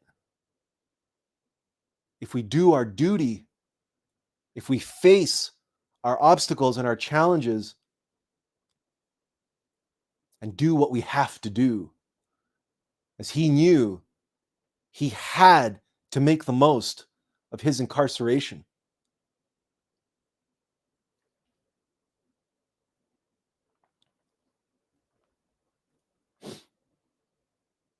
It's unbelievable that we're but this is why it is said that art mirrors life, and why the Shawshank Redemption can be the most beloved movie of all time, and Jason is beloved by all who follow him and all who read his books, and you know, I'm not going to use the word, I'm not going to get hyperbolic here, but they cherish him, they value him, and rightly so, because the force moving within him and through him, in his life, through his life, and by their works shall ye judge them. By their works shall they be judged. Not how they treat you, not if they get along with you, not because they don't want to listen to you or they don't want to be your friend. Jason doesn't want to be my friend. Jason wants nothing to do with me. Hallelujah. Hallelujah.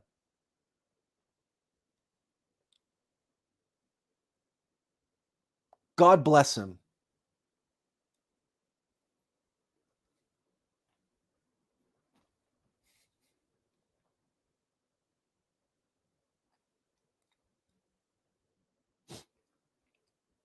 Because I know a brother when I see one.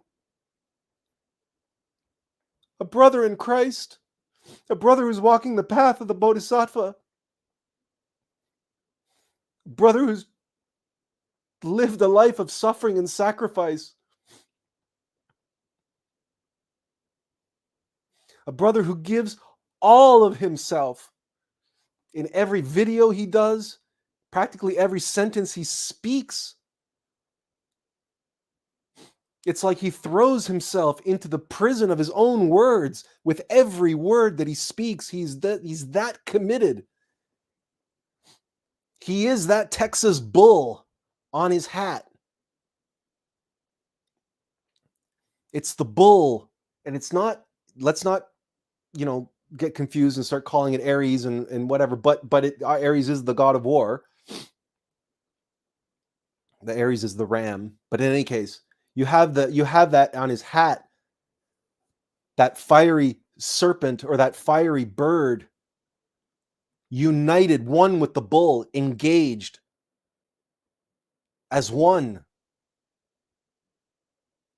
Blue and red. Blue and red.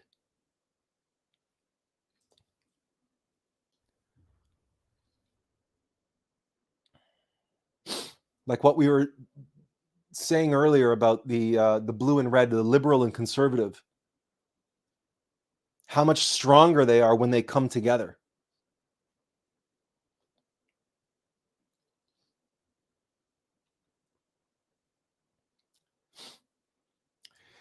Kundalini King says, I did as well, and all my mentors are reformed men. And he says, students or followers, and he's asking, are you looking for recognition of merit from a peer, Atlas? No, that's not what this is about. Don't misunderstand.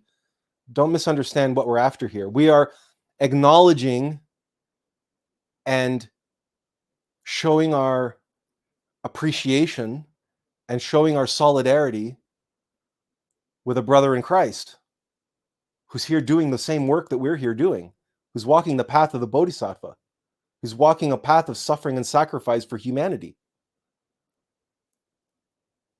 And I don't know if he sees it that way, but I do know why he rejected us.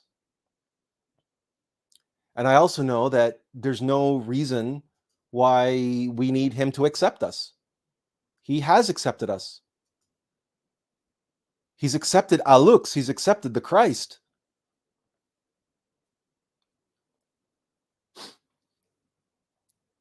This is his symbol. He wears it on his head.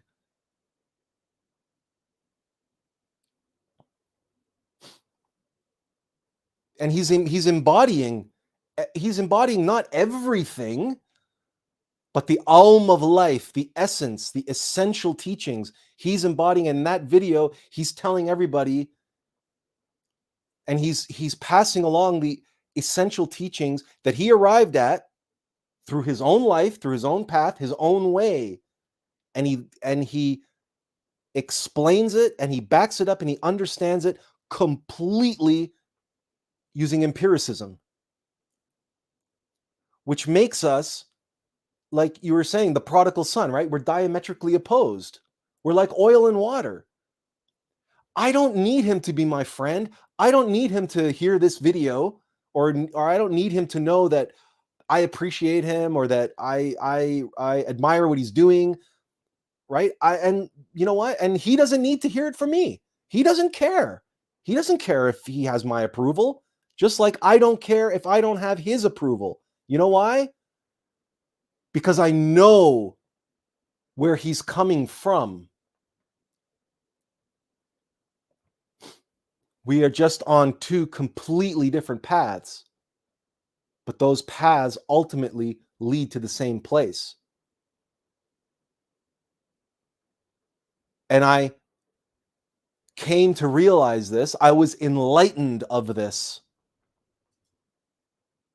on Good Friday,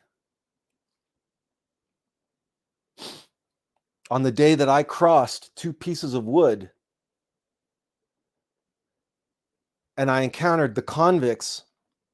One side of that convict rejected me, but the other side of that convict in his heart embraces fully the Christ and embraces fully Atlas and embraces fully the AUM of life.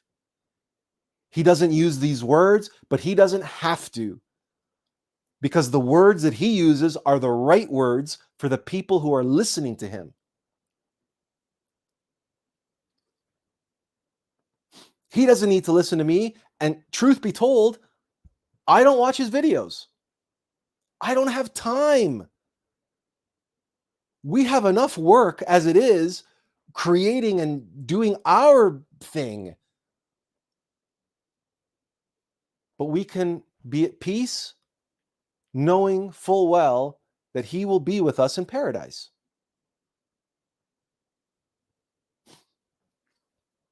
And that revelation, that illumination came to us on Good Friday, when we saw ourselves in the middle, on the razor's edge, between the convict that rejected us and the convict that embraced us.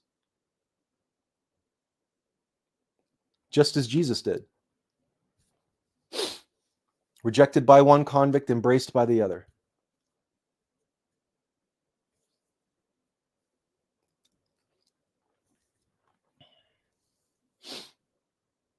So, as I said, there's absolutely no reason that we don't need to know each other or to hang out or right?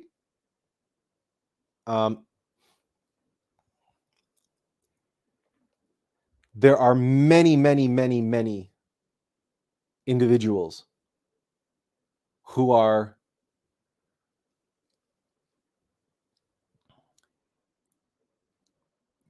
teachers. They're messengers.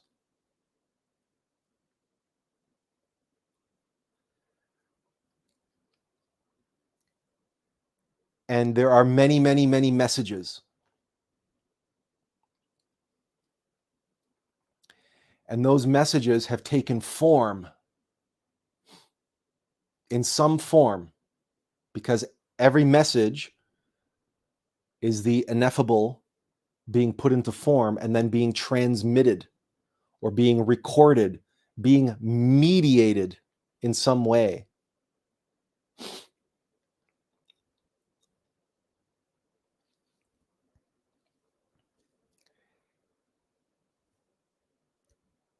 But every mediation, anytime anything comes into formation, that formation will be imperfect. And the forces of entropy will start breaking it apart and start tearing at the edges, and starts getting in between the seams and loosening what binds it together, because that's mechanical forces of entropy. As soon as you create something, the minute it's finished, it's slowly starting to degrade. Because once you finish creating it, that's its peak, that's its prime. And from there, it starts falling apart. Now, some things fall apart very quickly, like like a souffle. You bake a souffle, right? And it's somebody slams the door, poof, the souffle falls. But other things, like, like the Great Pyramid of Giza, seems to last, but it's in disrepair, but it's still, it was built to last, or at least it's they weren't messing about when they built the Great Pyramid of Giza. They wanted it to last. They wanted it to endure, because it teaches us things. It shows us things. If we know how to decode it, if we speak the language in which it was formed, if we know how to decipher the symbols and the allegories that are baked into that particular construction, that are in that particular formation. What is in formation? What is in the formation? The information is what is inside the formation. That's why we call it information. But what's inside is the essence. It is the meaning behind the story, not the story itself. It's the meaning behind the symbol, not the symbol itself. It's the virtue embodied by the hero or by the characters. It's not the hero itself. It's not the characters themselves. It is the essence, the beauty, the truth, the love, the light, the spirit that's inside the messenger, that's coming through the avatar. That's important. Not the man, not the avatar himself. The man is just, the man is nothing. The man is a conduit. He's a delivery man, right? When you order a pizza, you don't grovel at the feet of the delivery boy. You don't relish and ingest the delivery boy. What matters to you is the pizza. That's what you ordered. That's what you were, right? That's what you are waiting for. Who does the delivery is inconsequential. Apart from that, they do their job and deliver you that which you need to satisfy your hunger, to fill you, to fill the void, to fill the emptiness that you feel inside. That leaves your life meaningless and unsatisfactory. And that makes you feel weak and helpless and listless because you don't have the energy, you don't have the vitality, you don't have the joie de vivre, you don't. It's like, oh God, there's nothing in the fridge, and oh, there's only like canned food or frozen food and blah blah. It's all this. You know what? Let's order in something good, something that's gonna fill us up, make us feel revitalized and energized, and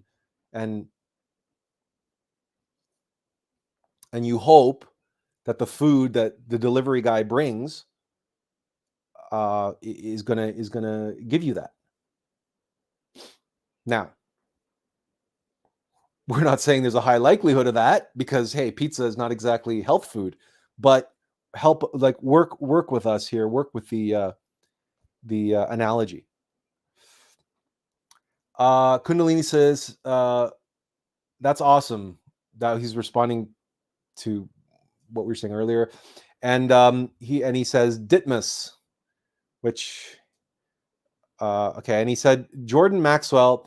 He is about 90% of Jason Brashear's. They both read. And finally says, did you return home to your father also, Atlas? I did. And you are so blessed to be with your father. I miss my father terribly. Yes, well, I'm here at home with my father. And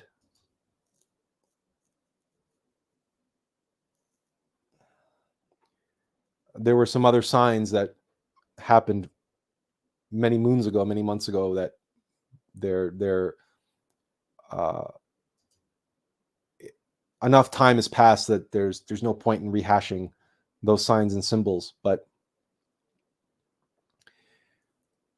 we want to come back to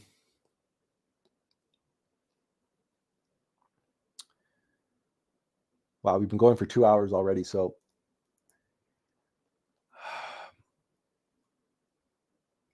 we want to go back to the this aspect of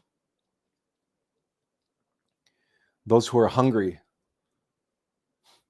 those who feel empty, and those who feel weak and listless and directionless.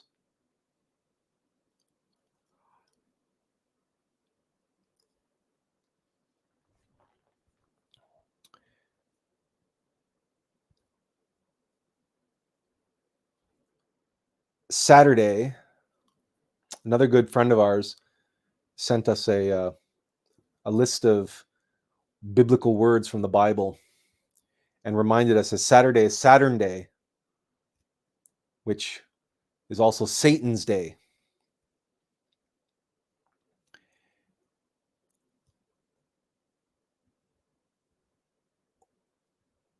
It was our Good Friday, and we went into meditation at night, which we very rarely do. And we received something that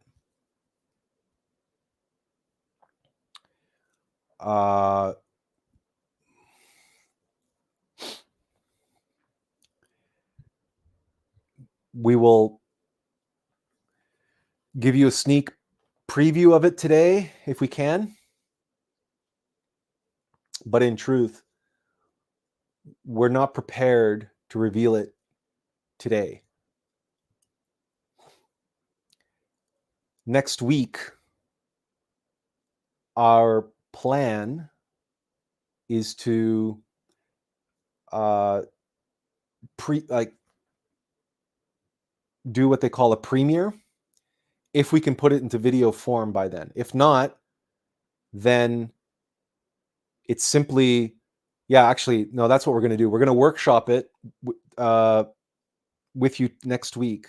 We're going to give it to you live, in other words. We're going to do it live for you as a presentation next week, and then we'll have the rest of the month to put it into a video form and then get it out in time for our birthday. Okay, that's how it's going to be. Remember, you guys are, when we say you have a backstage pass into the process, you guys are witnessing something that, so many times you hear us talking things out. Well, we just told you, we had no idea we were even going to, that was on the card. So,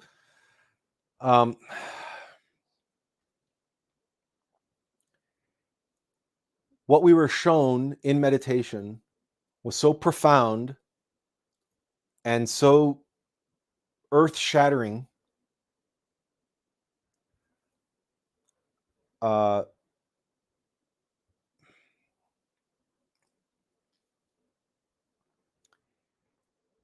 It's like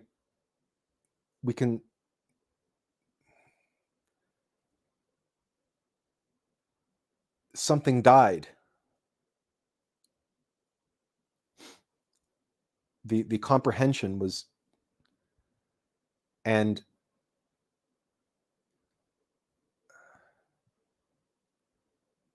oh, right. There's another symbol that we forgot to mention to you. When we got back from moving the tables, we were sitting and then all of a sudden, out of nowhere, this gigantic bee shows up, and he's stuck at our sliding door trying to get outside. This enormous bee. And under normal circumstances, I would be terrified of bee stings. Like, it's something that, would you call it a phobia? I don't know if it's a phobia or not, but I knew I had to let this bee out, if for no other reason that I wouldn't get any work done, because it was so loud, it was so huge, and it was so loud. And it wasn't a bumblebee. I don't know what kind of bee it was. It was an enormous bee. It was like a regular stinging bee, but it was huge. I've never seen a bee that big before. But it wasn't a bumblebee, because I know what a bumblebee is, and it wasn't that. It wasn't that bumbly. It was a proper bee, but it was enormous. I don't know if it was one of these Africanized bees or what they used to call killer bees. But I knew I had to let this thing out. But it wouldn't let me just shoo him out, because he kept going into the corner. He kept evading me and evading me and evading me. And I said, well, if I go to grab him, for sure I'm going to get stung, because he doesn't want to be grabbed. So I put my hand as close as I could get, and I let him come to me without any fear. No fear of being pierced through the palm. And he crawled onto my hand, and he let me take him over the door, open the door, and and he flew off.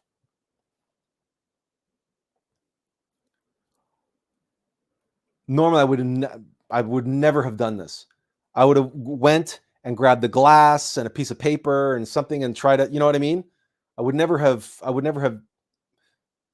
allowed this, this huge bee, but I knew I had to do it because immediately I saw the symbol.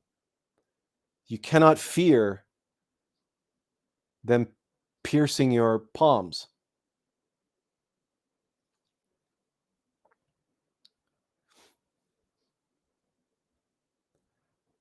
Someone in my position has to speak the language of the world. Someone in my position, which is why we do not focus on scripture. We do not focus on any one thing. We focus on deciphering and decoding and working with experiential knowledge, self-evident experiential knowledge. Because Atlas, the Maitreya Buddha, the Buddha of the synthesis,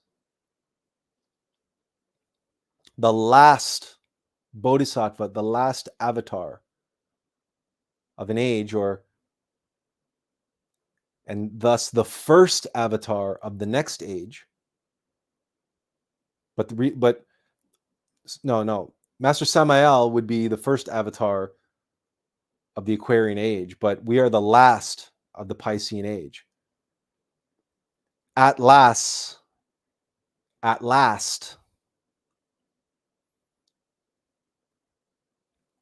we spell with 2 T's, not just because of the Tory Gate and the significance of that, and the 1111 and the significance of all that, but you take 1 T and you put it at the end. You put the T last, and Atlas becomes at last.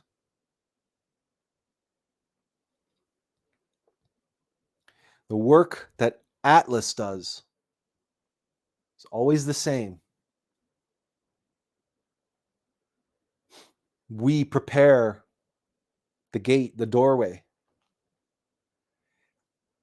In the description for today's video, we say Alux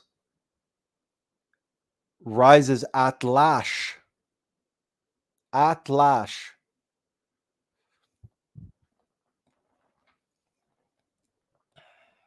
Where's our whiteboard? No, that's not it. Where's our whiteboard? Let's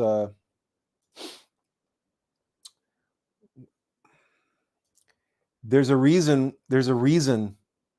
we were Hungarian.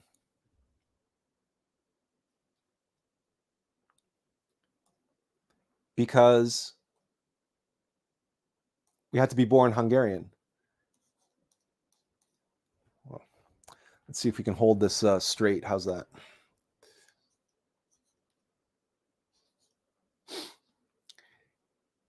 One S by itself in Hungarian, in English, makes the SH sound. Sh.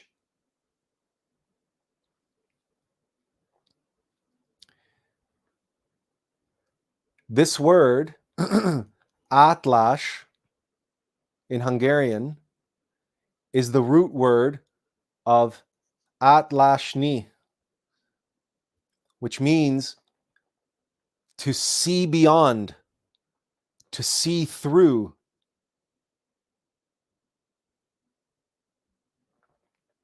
Atlasni. But that's if you spell it in Hungarian, with only the S, because in Hungarian, to get the sound of a serpent, and we've shown you this before. That's a terrible Z, but you need to put a Z next to the S. And You know, that's,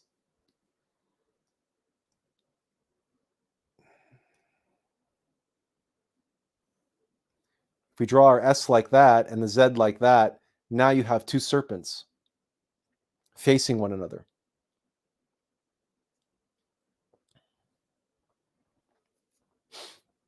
And the second T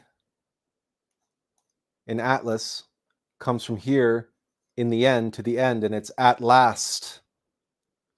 But two T's, and each T is two ones. 11, 11.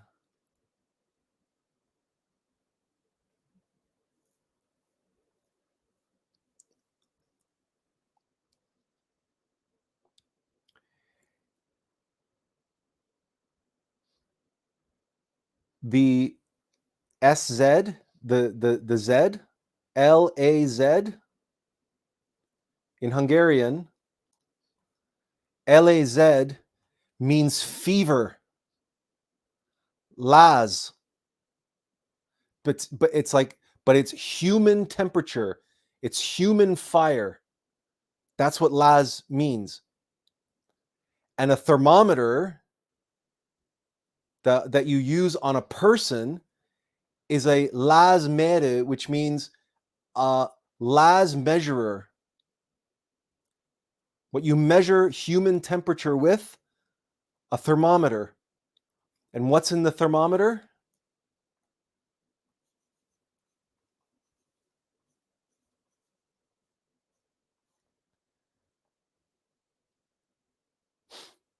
You use mercury to measure the temperature of a humanity, to take humanity's temperature, because humanity is sick. Humanity has a fever. Humanity is Lazush. Lazosh.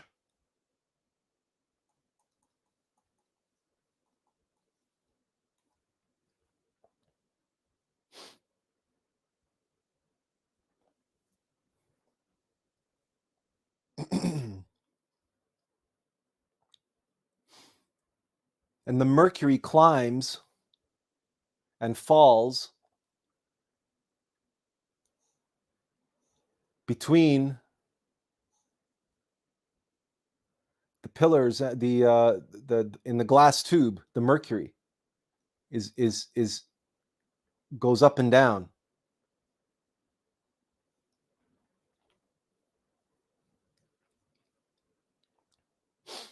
The 1111.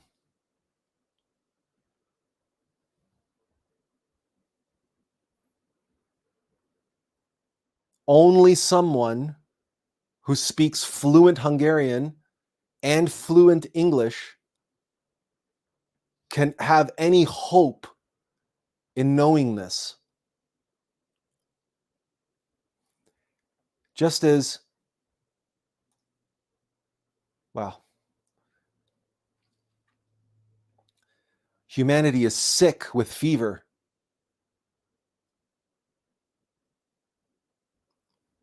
It needs to be healed. Our father, who always wanted us to go into medicine, and for a long time, we went into medicine, but we prepared to go into medicine. But before we did that, our first love, our first passion, the thing that we wanted to be when we were a child, we wanted to be a dentist.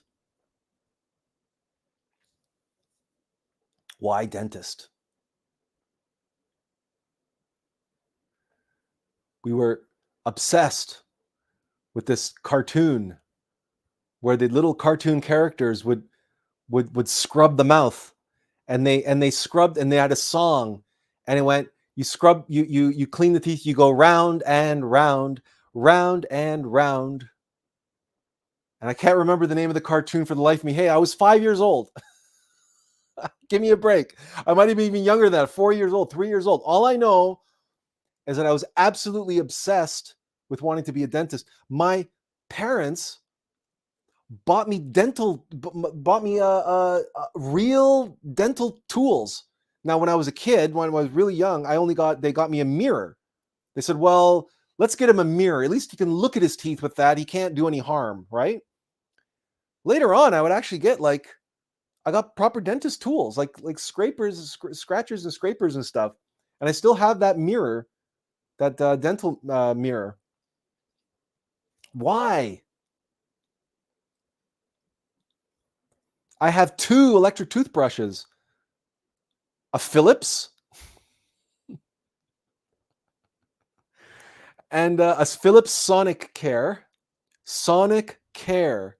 Sound. Cleanses your mouth with sound. And I have a Braun, the motorized mechanical one, and I use both. I use the Sonic Care in the mornings and the evenings, and I use the Braun one after lunch, because after lunch I usually have tea, my chai, and so that, stains the teeth. So the Braun thing is better for getting rid of stains. And I use 2 kinds of toothpaste.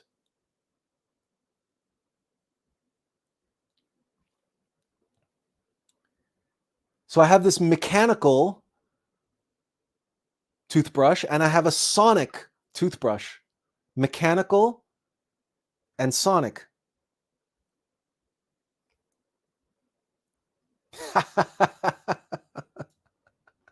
As Azza says, good thing you're not a dentist. We'd be terrified of you. I'd be like Steve Martin in Little Shop of Horrors. So why dentists though, right? Why dentists? Now, first of all, you know that the mouth is a microcosm of the entire body, right? Every single nerve ending in your entire body passes through the mouth, passes through the teeth on its way up to the brain. Which is why you can have all kinds of problems when you have tooth decay and problems in the mouth. You can have all kinds of problems elsewhere in the body. It's well known. All the different teeth map onto the different organs and the different systems of the body. So the mouth is a microcosm of the body. And I was obsessed with keeping the mouth clean. And I rinsed every day religiously, twice a day, with Listerine, which is Listerine antiseptic. It's the equivalent of, I don't know, rinsing your mouth and gargling with Mr. Clean, right? Or Pine Sol or something. Like the stuff is absolutely disgusting. It has alcohol in there. It's not very good for you. It's not a healthy thing to do, but for keeping your mouth clean, boy, that stuff will scrub your mouth clean. Like I said, it tastes like you just rinsed your mouth out with Pine Sol, minus the pine.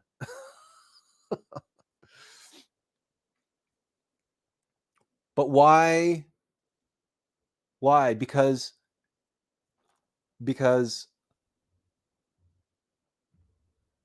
child, I felt the intuition. I knew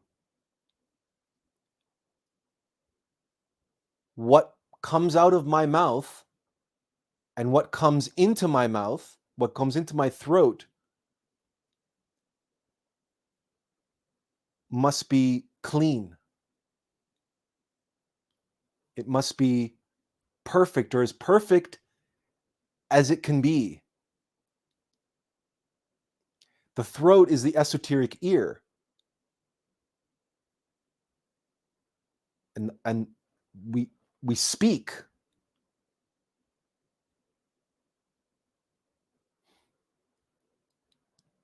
So to a kid, he's like, what do you want to do when you grow up? I want to clean teeth.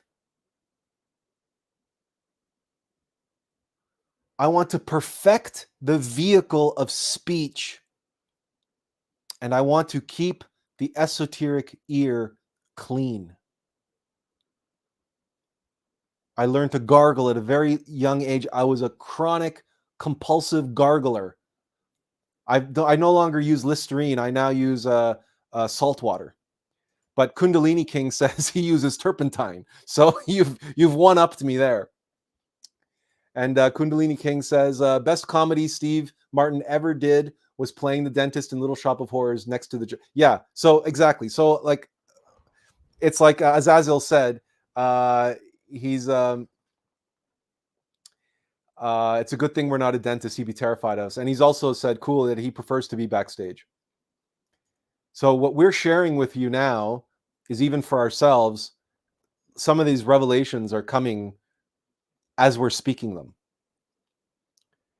Some of the stuff we haven't never thought about until right now, this precise moment.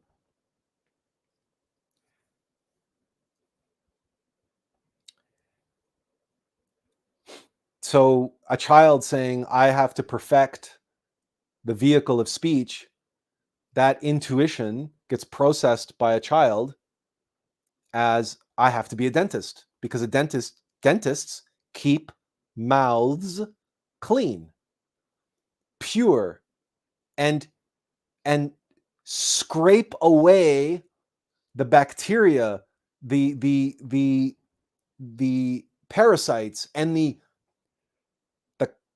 tartar that they leave behind, right? That hard, crusty leftovers, the burdens that everybody carry with them, esoterically, emotionally, psychologically, that pollutes their speech and prevents them from hearing because it pollutes their esoteric ear. All that pent up trauma, all that baggage, it's like tartar on your teeth. And when you have tartar on your teeth, or when you have yellow and stained teeth, the things that you eat that stain your teeth, right? Drinking too much coffee. Some people drink coffee all day, every day, or too much tea. And you get tea stained teeth. And what do they do? They have to go and spend lots of money on bleaching kits and stuff. Why? Because they're afraid to smile otherwise. I didn't want to be a dental cosmetic surgeon. I didn't want to do any of that aesthetic stuff. I wanted to clean teeth. I wanted to be a dentist. And I wanted to repair damaged teeth. And yeah, dentists can't be afraid to make people uncomfortable. The work that a dentist does to clean the vehicle of communication, and the vehicle of communication, that's speaking and listening, because we're talking about the esoteric ear now. This is the mouth area. And when people have pain because they have one of their teeth has been rotted out, they have cavities, they have holes in their teeth, and the terrible pulsing trauma of that, their nerves are exposed, and it causes them such, like, their jaw seizes up and they can't chew, and they can't. You guys all know what toothaches are like. But to mend a toothache, to mend a cavity, sometimes, right, you got to drill into it. You got to go down into it. You got to go down into hell. And what do they used to fill cavities with?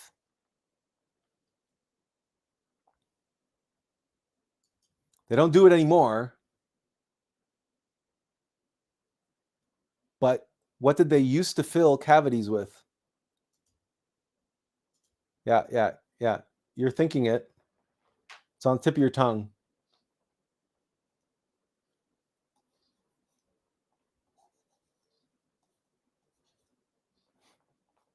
For decades and decades, they filled cavities with mercury.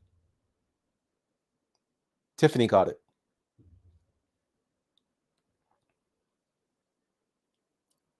She also said, I have some coffee stains, But instead of whitening them, I just drink more coffee and ask anyone around me if they want one too. Look, we all have coffee stains. We're all stained. We all have coffee stains and tea stains. Our teeth, all of our teeth, have yellowed with age. But cleanliness is next to godliness. Cleanliness. Not bleached white, blind people in the sun teeth. That's not clean. That's bleached. That's aesthetically super, or people getting caps or whatever. Look, entropy, the law of entropy cannot be circumvented on this level of reality. Teeth are going to get stained. Coffee is good. Tea is good. Not too much of it, but you know, it's a very healthful drink, and it's the reason why they're the most popular drinks in the world, coffee and tea, is because of the infusion, because of the alchemy of it, because of the symbol and the allegory that is tea. And we talked about that just a couple weeks ago. We were using tea as an allegory. We were talking about drawing water from the well, and the water becomes the teapot, and then it becomes the teacup, and then it draws out the essence of the tea leaves, and the water becomes tea, this magically transformed alchemical substance of goodness and vitality and vibrancy, and it's a drink of loving companionship, of friendship, of socializing, of honor. It's a ritual, it's a rite, it's all of these things.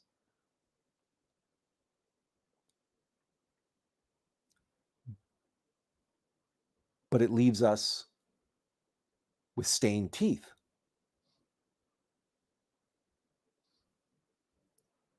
There's a price to be paid to partake in the alchemical science of tea and coffee. And that price is one of appearance. Exactly as Jason pointed out, when spirit moves in the world, the normies, the regulars, they don't understand it. They oppose it. They move against it.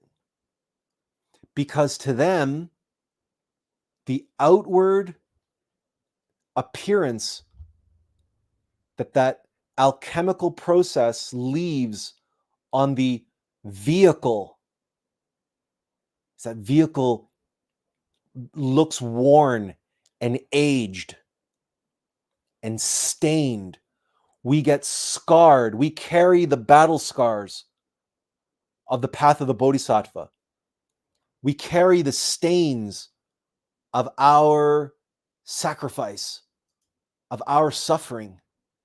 Every time you go down into hell, you have a chance of being burned. Every time you reach your hand out to that bee that you're just trying to help escape, you risk being stung by the very being, the very creature that you are trying to help escape. You have a 50-50 chance that bee is going to pierce your hand for trying to help it. And that's why the bees have the yellow and black stripes, 50-50. That's the warning sign, right? Yellow and black, yellow and black, yellow and black. Light and dark, light and dark, light and dark. You got a 50-50 chance of being stung when you're on the path of the Bodhisattva. And you cannot be afraid of getting stung.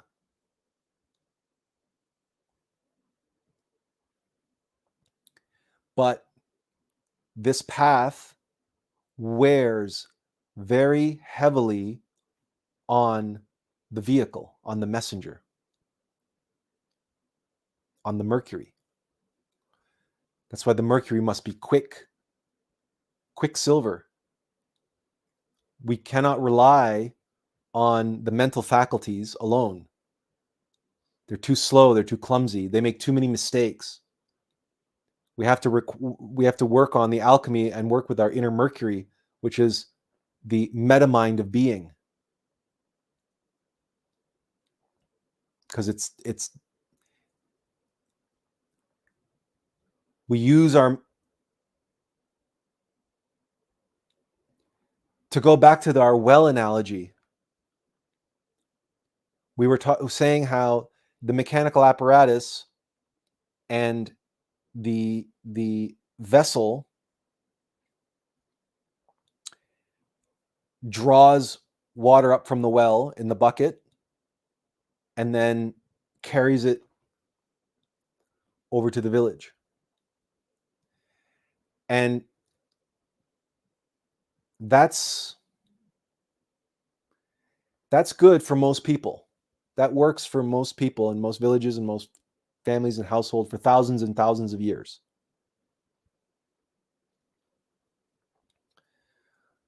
But in the Kali Yuga of a humanity,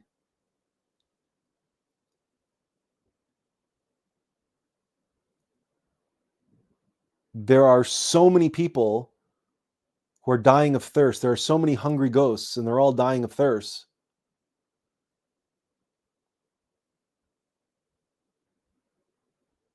We can't rely on that old method.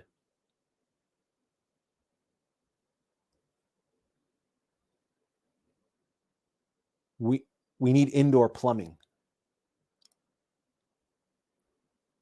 We need a machine, an apparatus, an intellect that is so capable and strong that it can mimic, it can reflect the infinite flow that's deep within the earth, that constant rushing flow of fresh, crystal clear spring water. That has to be brought up to the surface using an entirely different methodology and mechanical apparatus, so that the spring can come directly into the home and people can turn on the tap when they want to and fill their cup directly.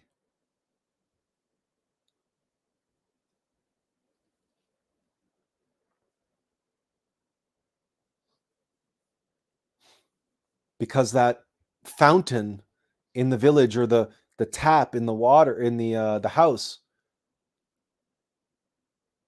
it's not all the water that's beneath your feet, and it's not the same volume or even the same, right? But it comes through a pipe, and you can turn it on and it fills your vessel immediately, and you don't have to go anywhere. It's always there with you. You don't have to go into meditation. You don't have to rely on the bucket, the vehicle that goes down and draws from the well. You've built this pipe. And how do you make a pipe? Well, you got lengths of pipe, but then you got to put multiple lengths of pipe together.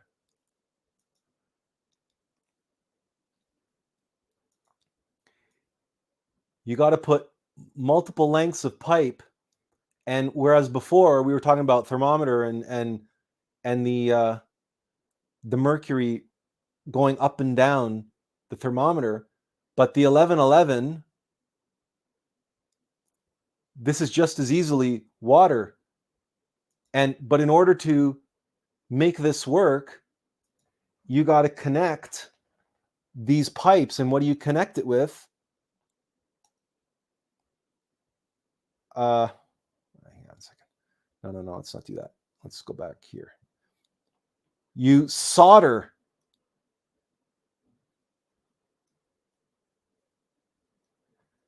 the joints. And in that solder, right, certainly in the olden days, right, that solder is a kind of mercury. It's that shiny metal that very quickly melts with heat. It becomes, so what they use to solder pipes is it's like a kind of mercury, because it has the same, when you heat it up, it very quickly melts and it becomes liquid, just like mercury. It's a liquid metal.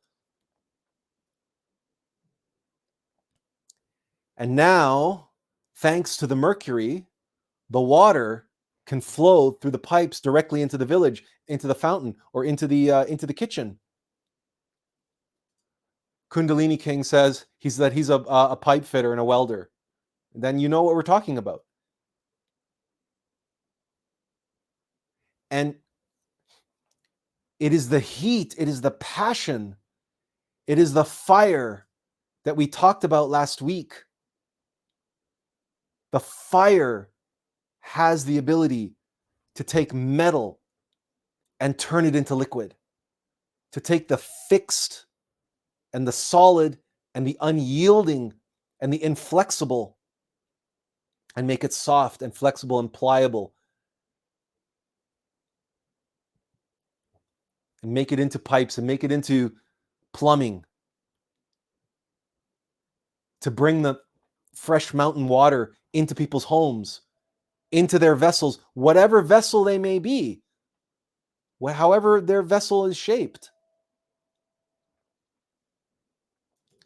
Kundalini King says, it's one of my greatest joys and skills, welding. It's your passion, it's your life, it's your work. It's important work. And here we're talking about how important it is, but we're using it as a powerful symbol because that's our work. But we're not a welder of steel. We're a welder and a pipe fitter of truth, of the Christ.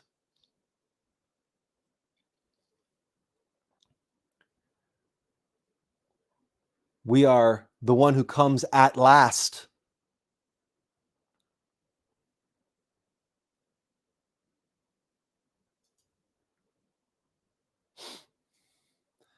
ATLAST, to help people see beyond. We are that mercury to measure and show them, because that's what mercury does. It takes people's temperature and it shows you your temperature. It shows you that you have a fever.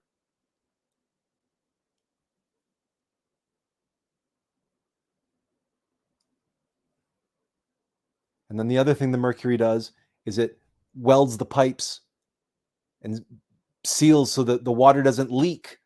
Hermetically seals the pipes. Mercury hermetically seals the wounds in teeth, the cavities in teeth. That mercury is that liquid metal, that quicksilver, that hermetically seals.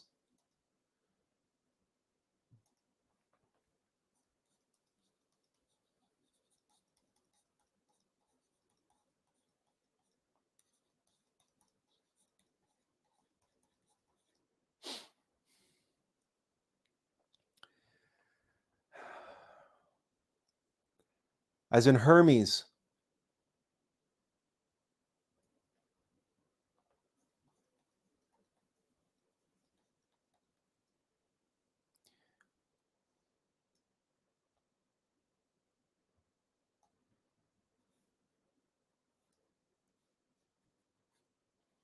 and we showed you the S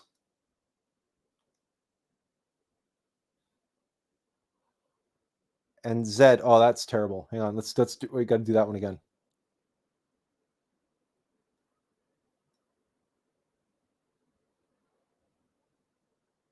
S and Z. That's the diamond.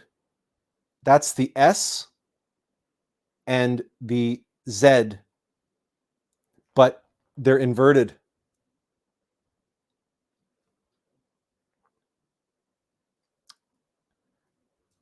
Kundalini King says, yes, you are my friend. He says, Mercury is also a bridge.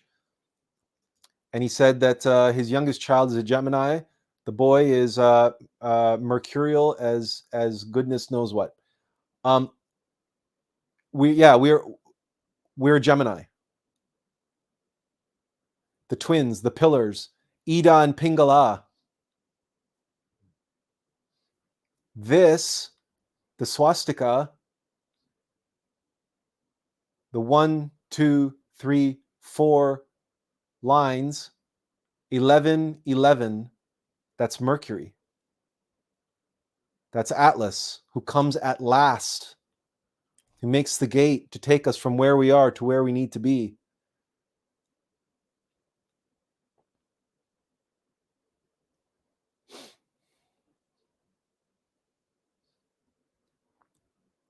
That's the staff of Hermes, and that's the caduceus of Mercury. That which hermetically seals. And of course, he who is the messenger of the gods. Kundalini King says he only has a few tattoos, and 1111 is one of them.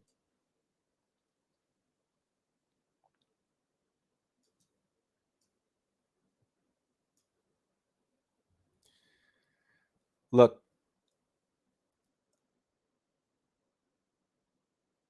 we haven't even gotten around to showing you what we were shown Friday night.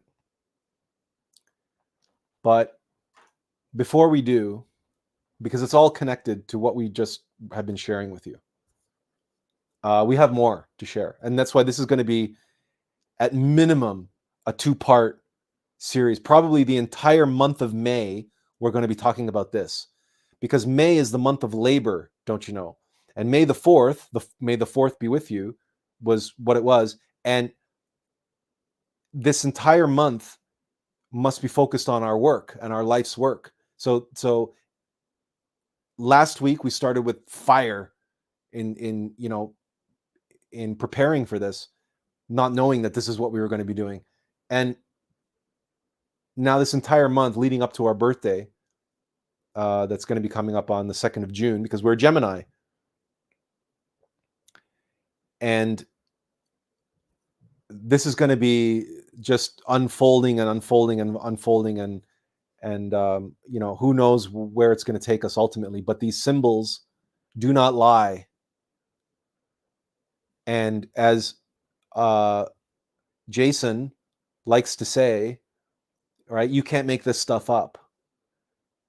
Even though he rejected us on the basis that, because he will, and that's fine.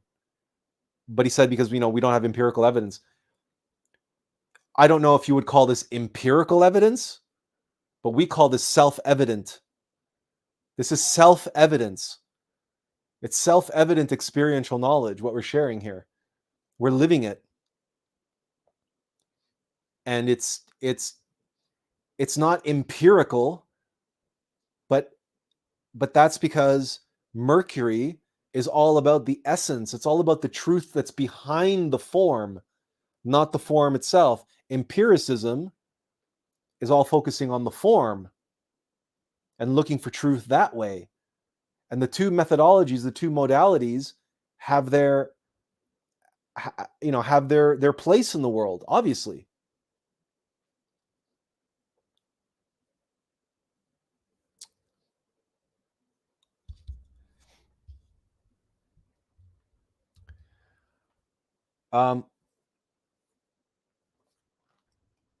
So just really quickly, Kundalini King says, ice cream Coke is just around the corner. I have no idea what that means. And Ellis will be 13 years old, May 21st. And Leah de Contour says, my daughter's birthday is also May 21st. She will be 22 thus this year.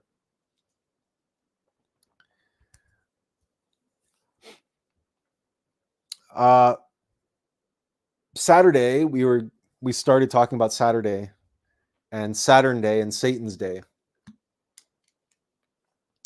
We woke up Saturday and we were in hell. We were not ourselves. Let me rephrase that. I was not myself. I felt more empty and alone. Oh, geez. Yeah. Just goes to show you. Okay. Cake, he says, not Coke. The font in StreamYards is bad. It's really hard for me to tell the difference between an A and an O. Anyway, so he said ice cream cake, not Coke. Okay. All right. Glad we got that cleared up. So I woke up Saturday and I was not myself. I mean, I was, but Atlas wasn't there. And considering what I had been shown the night before, which I haven't shown you yet, he had died. He was gone. He had left me.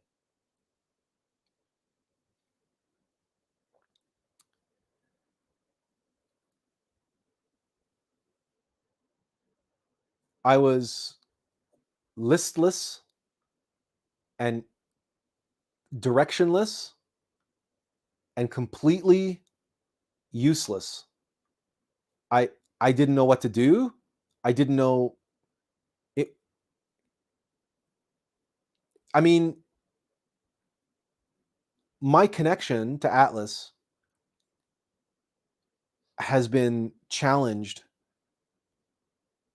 particularly when I'm going through a fit of depression.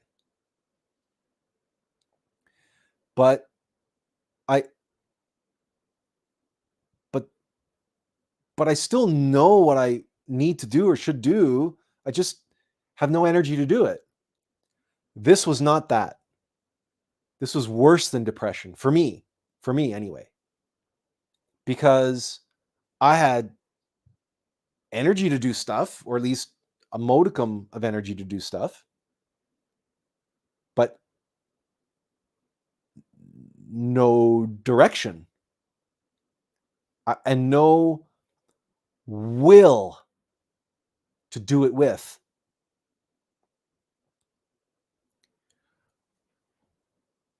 It was really weird, and it was really bizarre and strange. And the more the day progressed, and I went out into the world. I went to go do some banking. I went to go do some shopping. And I began to realize I was in the land of hungry ghosts. Hungry ghost is a motif, a archetype from Buddhism and Hinduism, where they're the walking dead, the zombies of the world, the NPCs, the listless, those who are disconnected from God. They're disconnected from what Jason would call the oversoul, what we call our innermost being, Atlas. And I was disconnected from Atlas. And I really, for the first time in my life,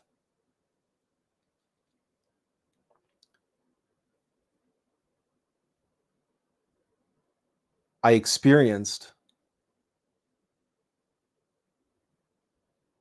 what life is like for most people.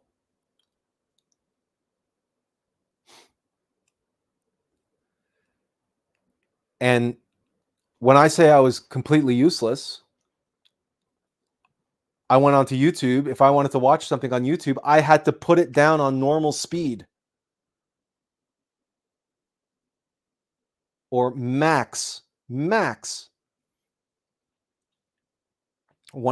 well, 1.25, 1.25 speed. If I tried listening to something like there were lots of stuff showing up serendipitously in my feed that I knew I needed to watch, but I could not watch them at my usual 1.5 speed. Because at 1.5 times speed, I can listen to Jordan Peterson. I can listen to anybody. I can listen to nuclear physicists or astronomers talking about quantum physics or whatever, and I can listen to a lecture, an hour-long lecture in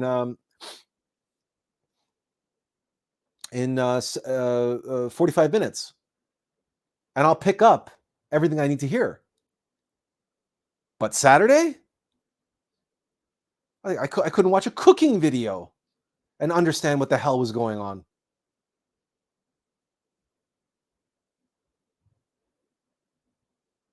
Because my being, my consciousness was taken away. All I had was what little consciousness I, the mortal vessel, has to work with. And I was living life the way most people live their life, asleep.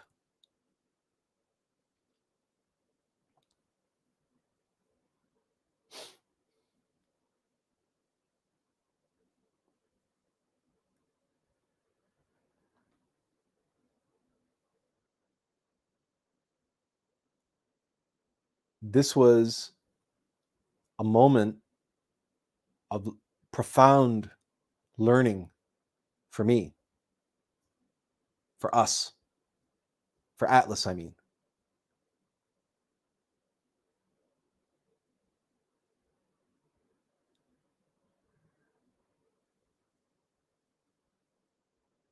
I never realized how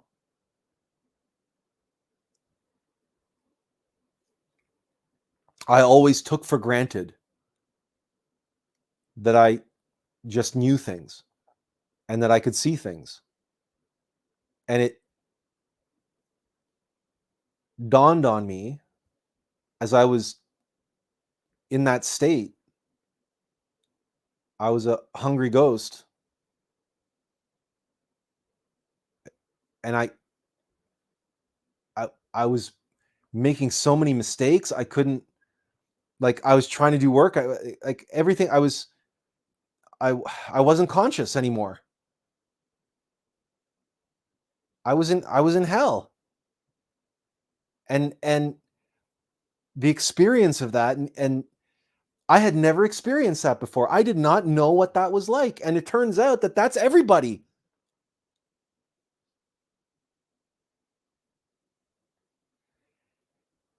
And I was so overcome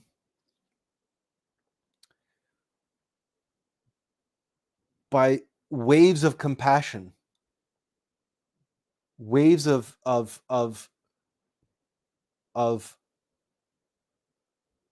and comprehension, that all of my impatience and all of my frustration and all of my expectations, and that when it came to other people and their ability to hear me and understand what I was trying to say, I was overcome with a tremendous feeling of not exactly regret, but humility, and not shame, but compassion. I felt sorry. I felt bad. That I'd spent an entire life beating people up because they didn't understand what was self-evident to me, what was so clear to me.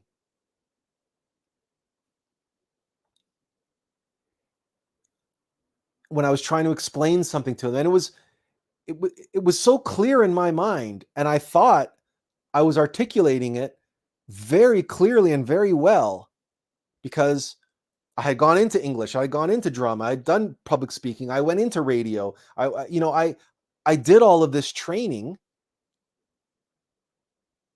and yet I had all this fire and passion that I was so desperate to be heard, but it was like me trying to grab the bee. Bees don't want to be grabbed. But it was always my frustration and my impatience and my expectation of being heard that pushed me to the point where, well, damn it, if you're not going to let me shoo you out gently, then I'm just going to grab you. And what a terrible injustice that I committed on those people. And all those people who I judged as, too stupid or too slow or distracted, too distracted. I would get frustrated when I was talking to somebody on the phone and I could hear them typing in the background, because I knew they weren't paying attention to me. And that would irk me, that would frustrate me. Not understanding that most people don't have the ability to focus, and they don't have the ability to sit still, and to not. That's why the rates of ADD and ADHD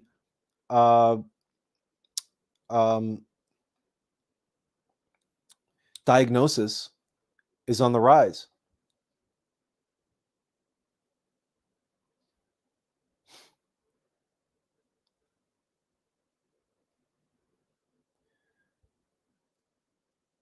And most people who they're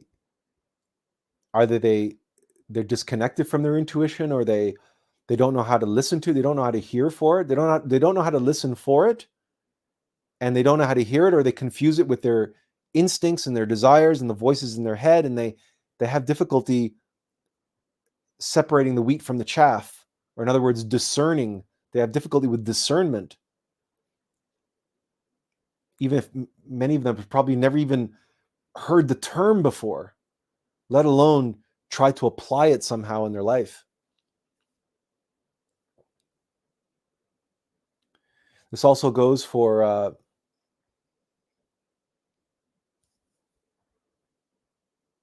many of those people falling into those traps of false awakenings.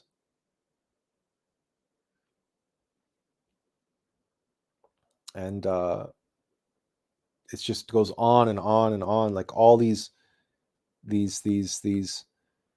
I the shoe was on the other foot.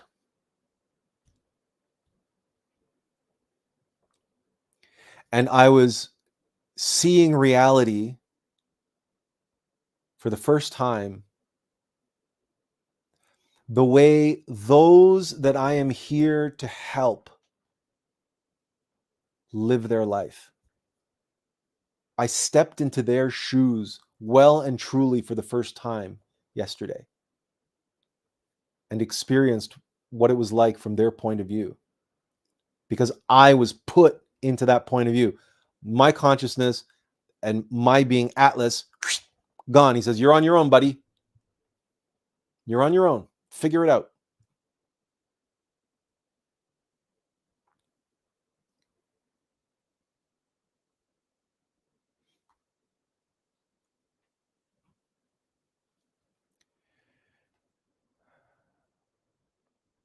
This morning he returned. So we arose from the dead. We arose from hell. And we are changed, forever changed by this, the second fall in our life. The first descent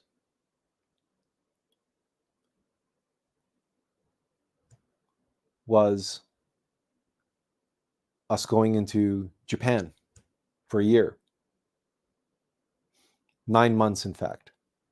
So what we just experienced today and what we're going to be experiencing, it may not be 9 months, it might only be 30 days. But what's going to follow from that, what's going to come out of that, maybe 30 days plus 6 months. We'll see. We'll see how things unfold. Remember, I am just the mortal vessel. I'm just doing what I have to. But we as messenger, we rely on Alux. We rely on the Christ.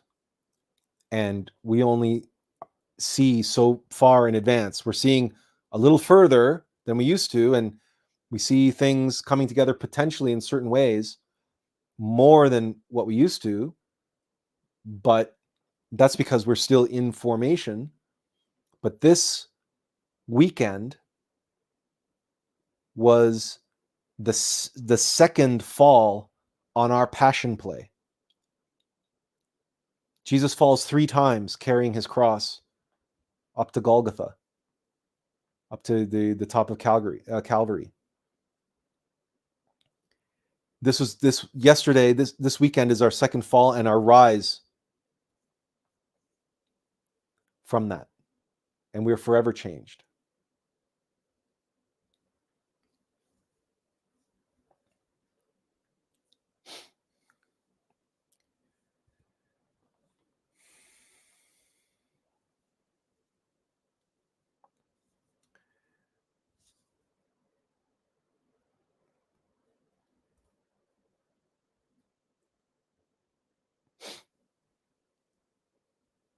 And for any of you who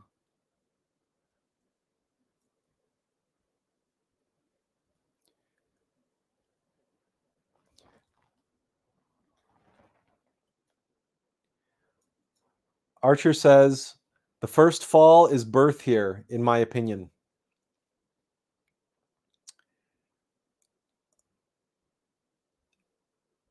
That's true for any monad.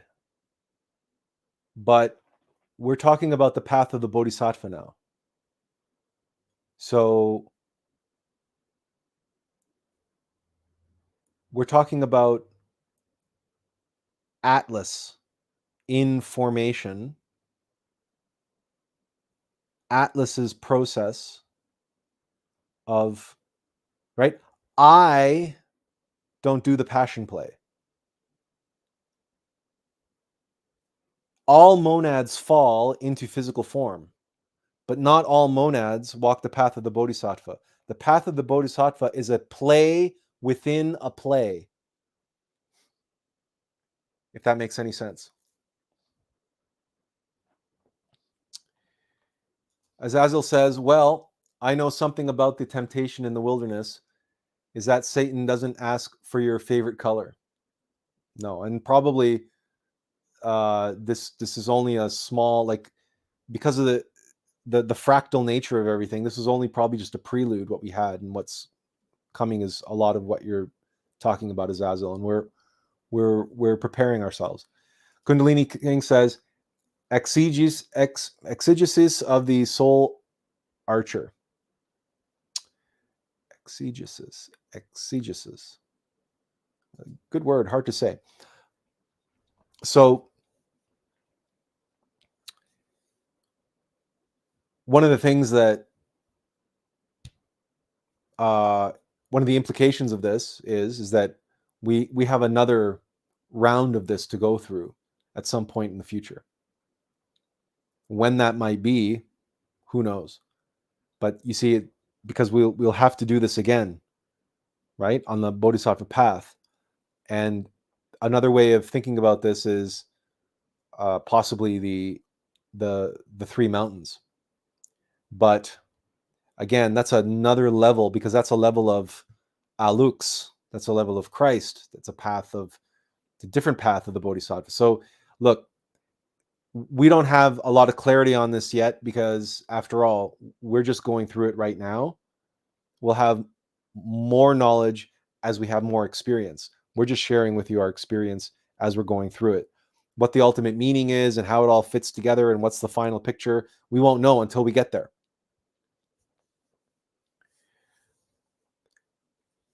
But we absolutely know what the job of Mercury, he who is at last, who arrives at last for humanity, to teach humanity what his job is. We know what his job is.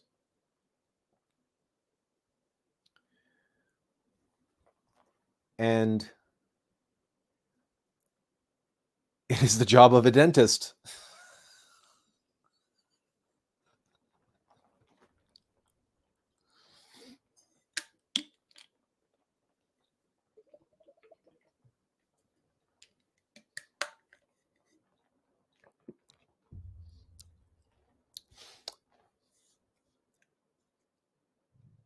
To cleanse, to clean, to revitalize the vehicle of the word and the throat, the esoteric ear.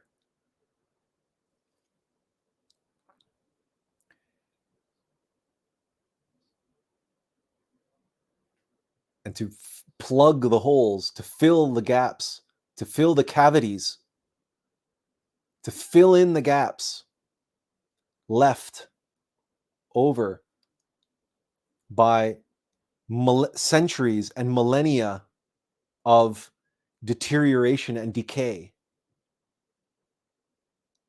Because the mouth been communicating this humanity's collective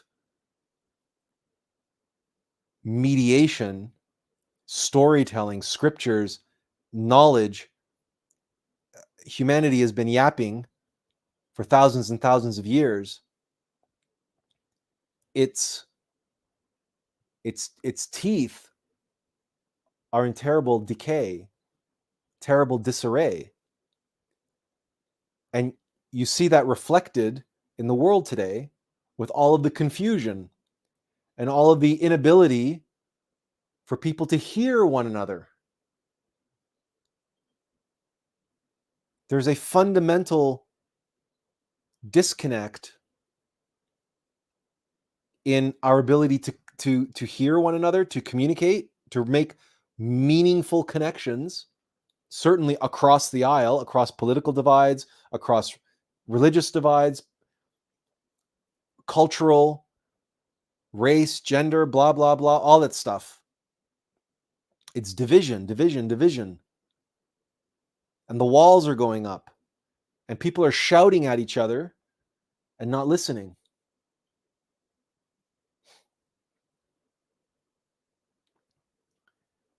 The media landscape has been tarnished and is rotten to the core. And all of the religions are full of holes. And they're covered in tartar. That tartar is that unnecessary stuff, that buildup, that residual buildup over time. And then the cavities in the teeth are the essential enamel and dentin and the substance underlying the enamel that protects the teeth and protects the nerves, the delicate and sensitive aspects within.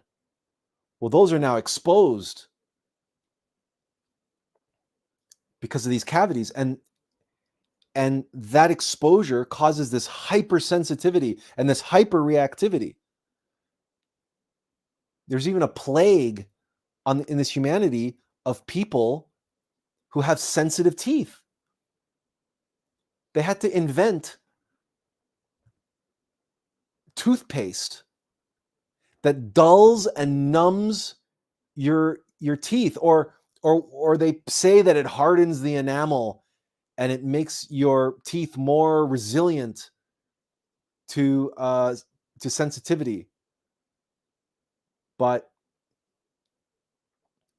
we don't know of any such technology or capability So in our view, it's probably some kind of numbing agent, some kind of anesthetic that numbs you to the pain. So you don't feel the temperature as much. You don't, right? And you see that temperature going up and down, that mercury rising and falling, that people are hypersensitive to, because that's the main thing that people suffer from with their teeth, with teeth sensitivity. Is the sensitivity to temperature, too hot and too cold.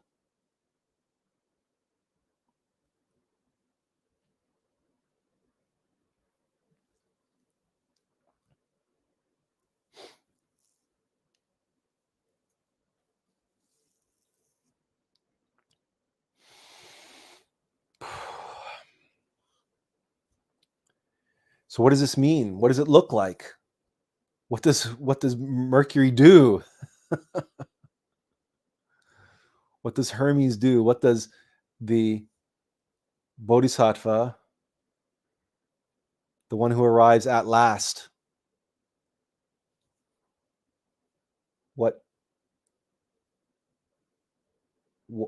how do they do? How do we do that? How do we fill the cavities and scrape away the tartar and make the mouth healthy again? Humanity's mouth, their ability to speak the truth and their ability to hear the truth and their ability to communicate and share with one another and mediate again the truth. Well, last week we told you about Atlas Conscious Arts, atlas.ca, and Tiffany and others have checked out the website and gave us some feedback. It's at atlas.ca, ATTLAS.ca.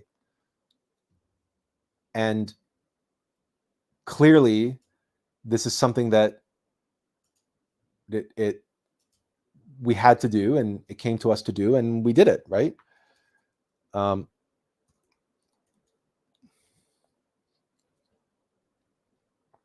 This just happens to be the contact form. That's just this image, by the way, right? These two hands, the entire website, all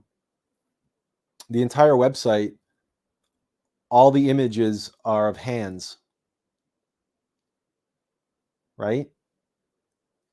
And here we have the relationship, and this whole thing is predicated on this this May free art, because there's this campaign running in May for AI free art. And what we said was, instead of filling our website with a bunch of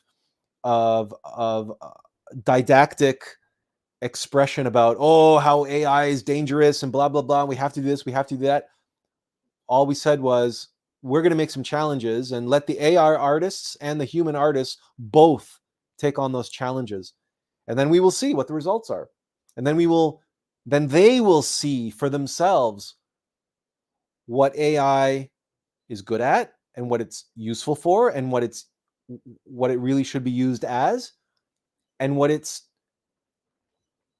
shouldn't be used for, what it's not very good at, what it cannot capture. And we have a bunch of challenges, right? We have our campaign goals here and so on. And look, we have the challenges here.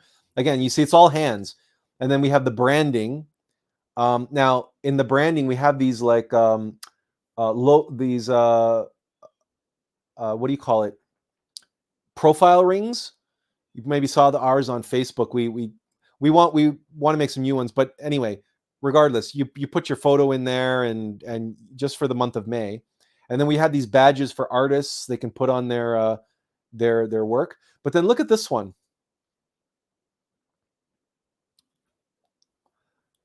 This is just the logo, like a logo or a motif that we made for this campaign, like end AI exploitation, right? This is AI with a red X through it.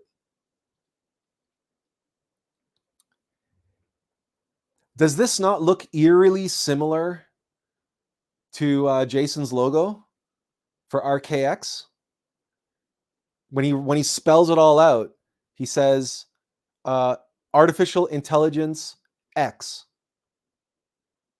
This is AIX. It's the same logo. And you see, he's using his artificial intelligence in the right way. And his actual logo is already this image.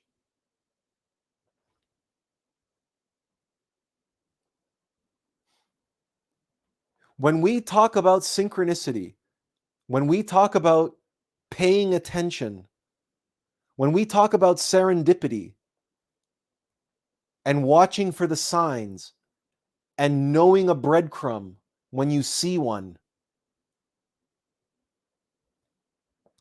this is the kind of thing that we're talking about. This is what Mercury, Quicksilver, is all about. In Norse mythology, Azazel can back me up on this. In Norse mythology,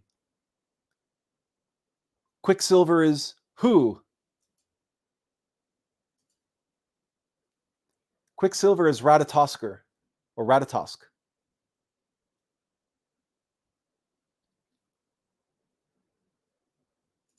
We've only written 2 poems in the last, I don't know how many years. One of them is Ratatoskr and the Seed, and the other one is Touched by the Christ. But to the Norsemen, who had Odin or Wotan, why does that keep scrolling down on me? To the Norsemen, this was Mercury. He's a squirrel. Why? Because he runs up and down the tree. He's the messenger of the gods. But what else does a squirrel do? A squirrel buries seeds. Squirrels plant seeds. And also squirrels dig up seeds. You know, the alchemical aspect aside, you could not pick a better animal, a better spirit animal for Mercury than a squirrel. And squirrels are nimble and they're cunning. They're the ninjas of nature, let's face it. I mean, you know, and they're relentless.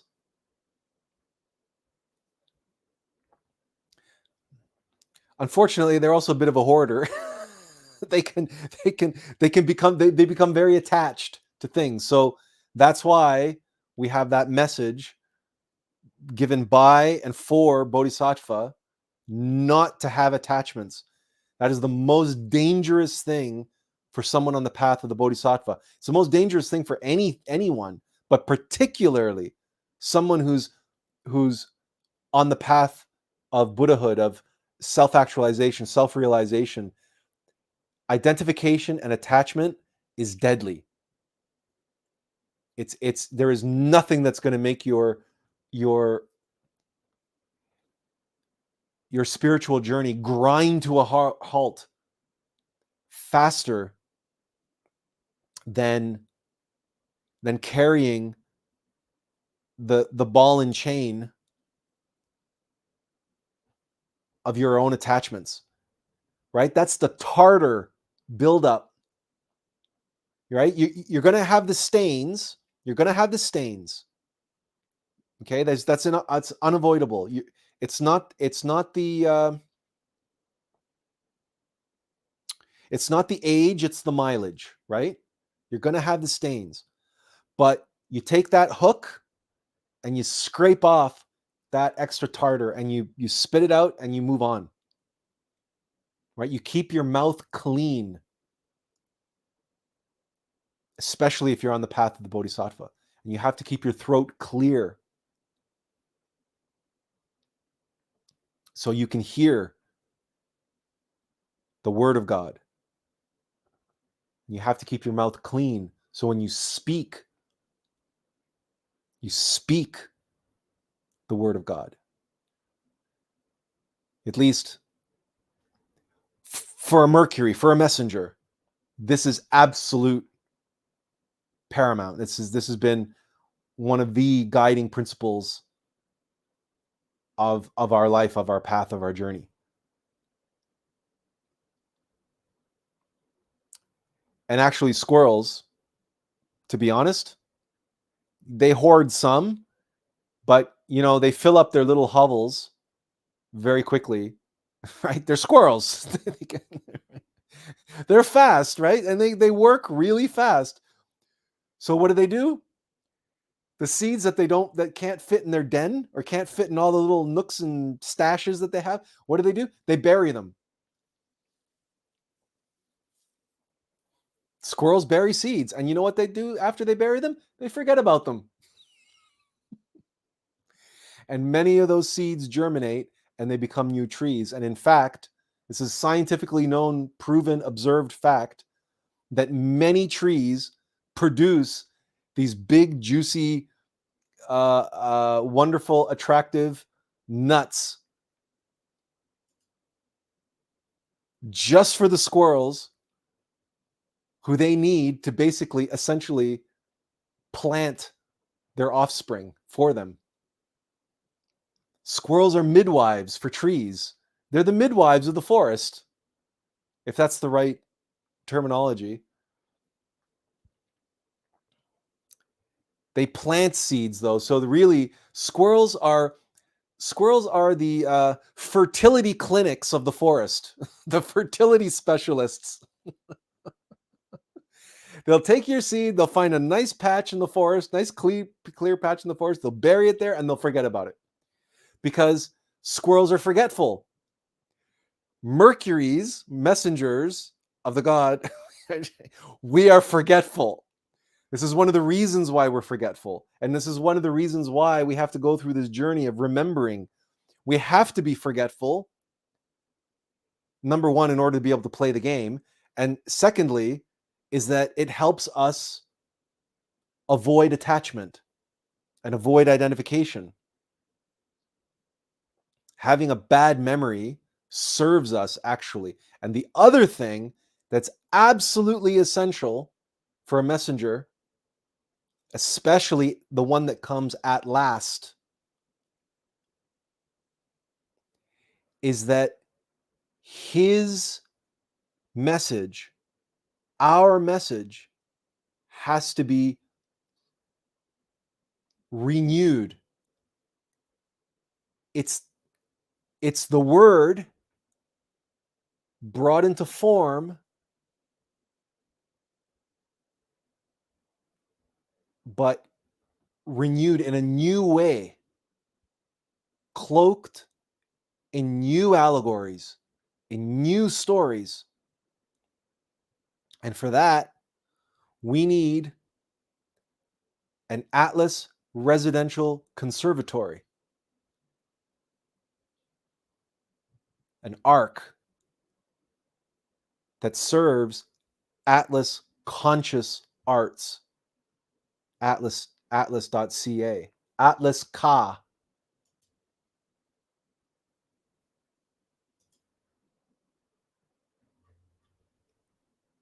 This is Atlas Ka. Of course, not spelt with a K, but you understand. It's Atlas Conscious Arts. Atlas.ca, Atlas Ka.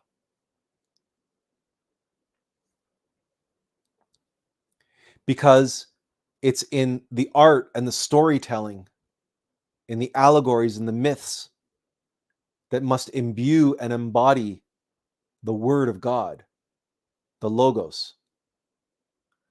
In the beginning was the Word, and the Word was with God, and the Word was God.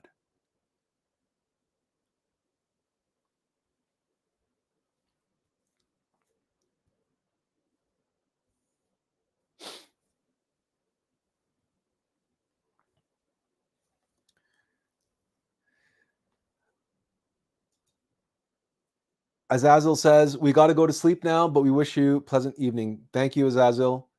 Have a good evening.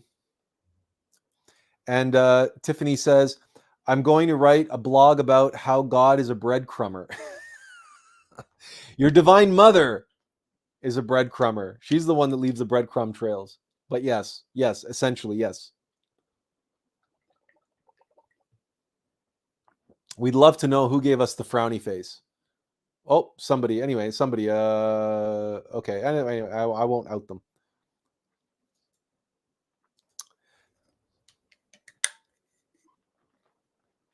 Oh, you know what? I bet I know why I got the frowny face. The title of this talk was "Accept Christ into Your Heart." They probably came here and they saw the Phoenix and they, heard all this talk of Mercury and all this kind of stuff, and they probably got very angry that we weren't talking about Jesus. But of course, and they also probably missed the part about us carrying tables and boards and all that stuff. But this was we had our Good Friday yesterday, and right. So if someone who is a staunch Christian and they're inflexible in their belief, right? They're just like no amount of applying mercury, no amount of applying quicksilver or heat to try to melt that pipe and make them fluid and flexible like mercury again and be able to play and become malleable.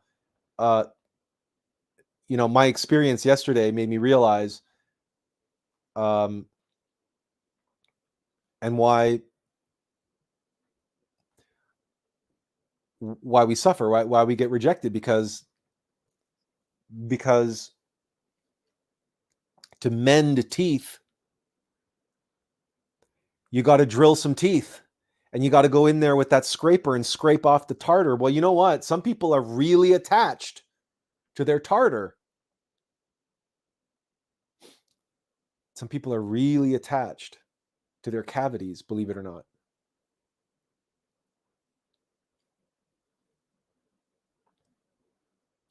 And a lot of people hate going to the dentist.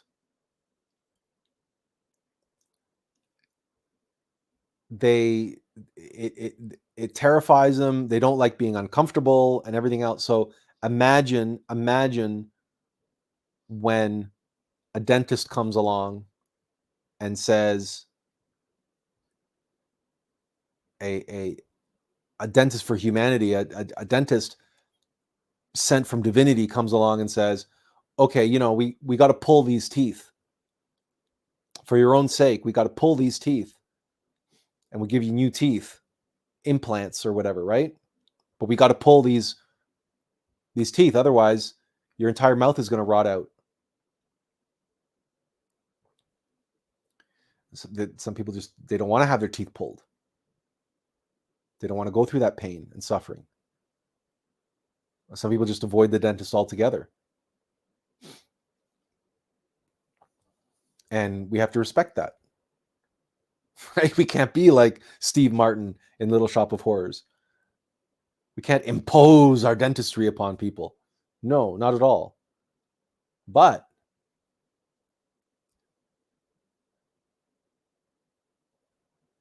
we can dress it up.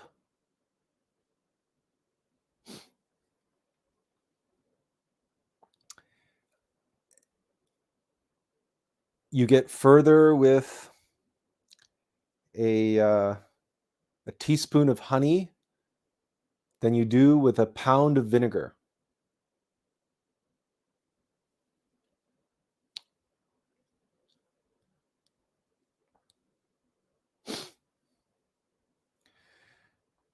Anyone who has read Master Samael, any of his books, know that he was the avatar of iron will.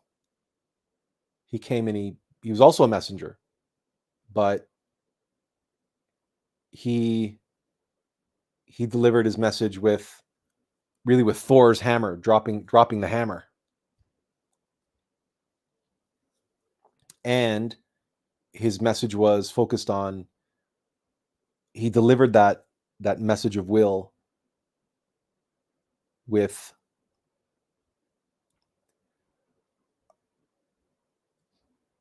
focused on supersexuality, on the ninth sphere of Yesod.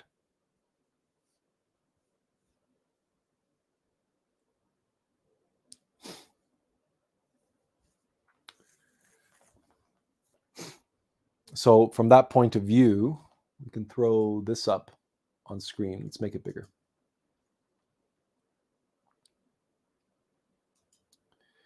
Let's make it even bigger. I don't know if you guys can read any of this, but this is the ninth sphere, the vital body, tree of life.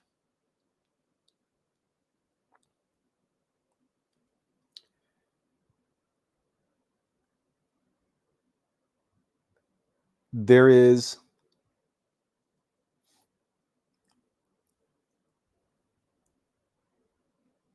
Da'at, gnosis, or knowledge.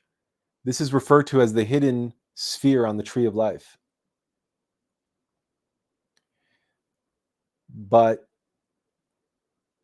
this tree of life is full of holes.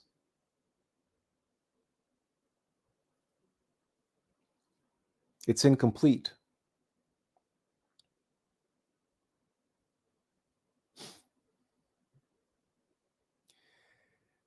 And this is what was shown to us on Friday, and we just this is only going to be a sneak preview. We're nowhere near ready to give you the full Monty on this, as it were. But we'll just show you a few little bits, and then we can open it for questions, because we're going to be coming up on the 4-hour mark in just a few minutes. Leah says, I needed to hear that. No attachments. Gee, no wonder I'm struggling so much. Well, yeah. Okay.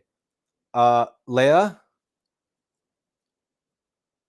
have you ever seen the movie The Mission with Jeremy Irons and Robert De Niro? It's from the 80s.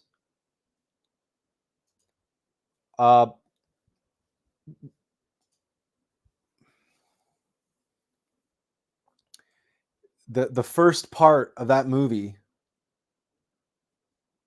like the first act of that film,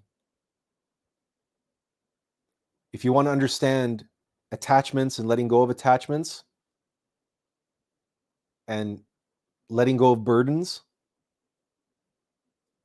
and also reconciliation, forgiveness, which is what we need to do at last.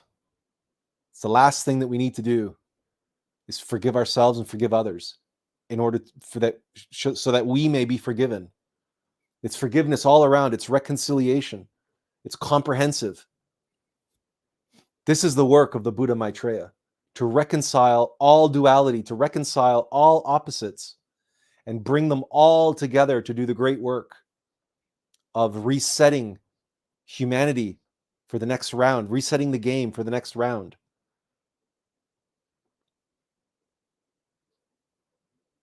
This is what you do at last.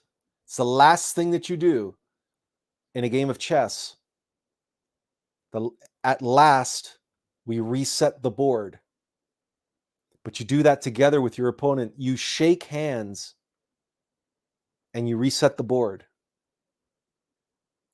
My adversary is my opponent, but not my enemy.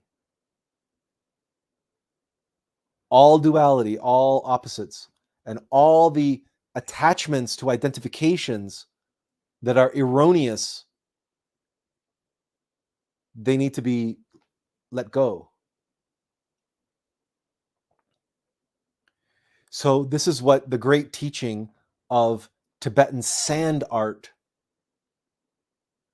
You see the monks working 8 hours all day to make this beautiful mandala out of sand. And they enjoy its perfection they view it, they commit it to memory, and then they turn their back and they walk away, and they let the wind do its work. And within a few hours or a few days, their beautiful creation is gone.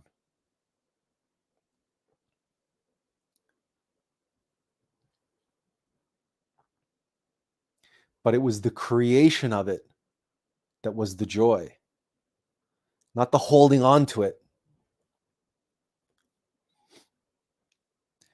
And it was the essence of the creation. The pure joy and bliss of bringing it into the world, and the work, the effort.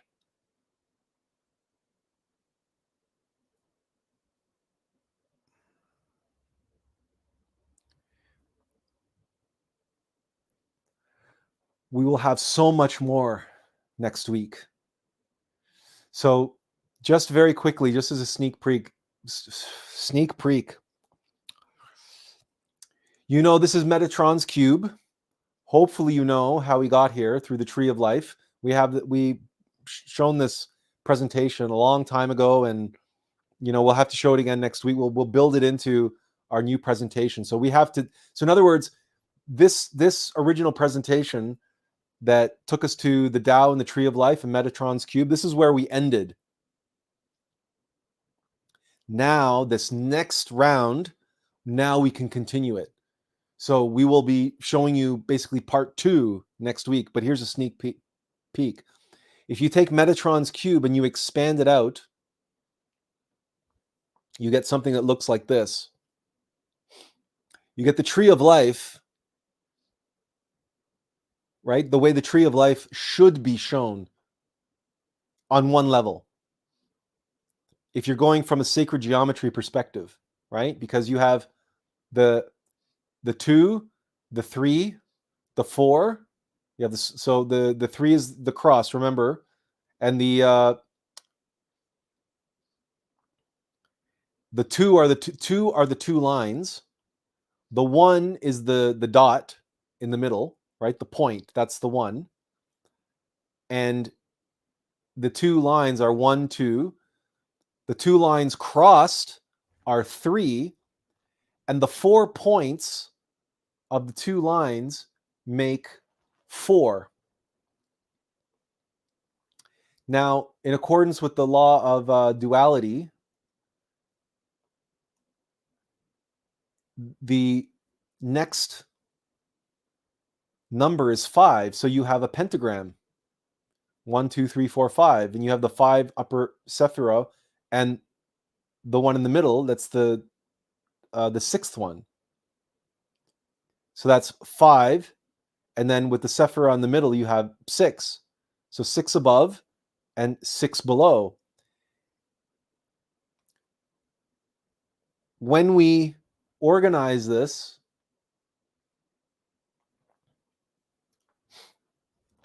into the tree of life as we're more familiar with it,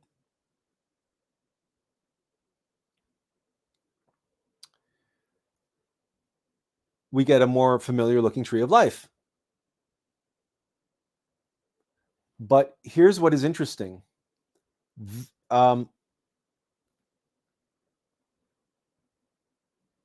We've arranged the tree of life here where everywhere the tree of life crosses the center line, every time it crosses the center line, you see there's an X or there's a cross. There's a chakra. So here we have the crown chakra, and this sephira is called Keter.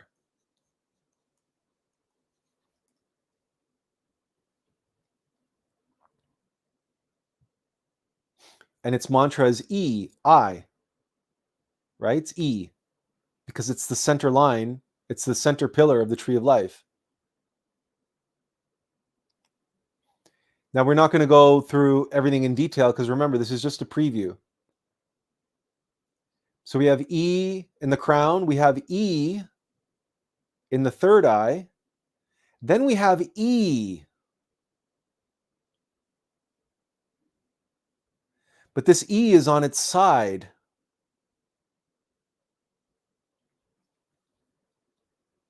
Why? Because here it's in the middle. It's the E on its side because it's E. This is the trident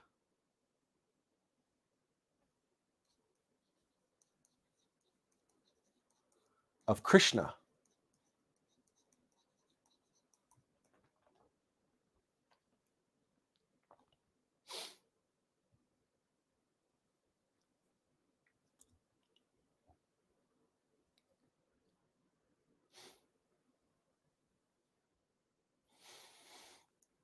And E, the sound of E is E.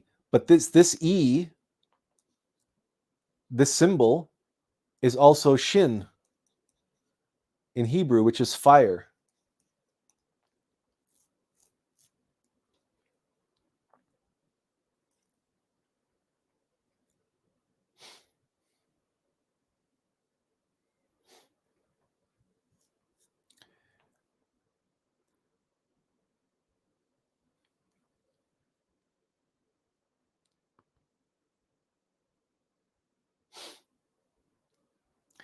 And as above, so below.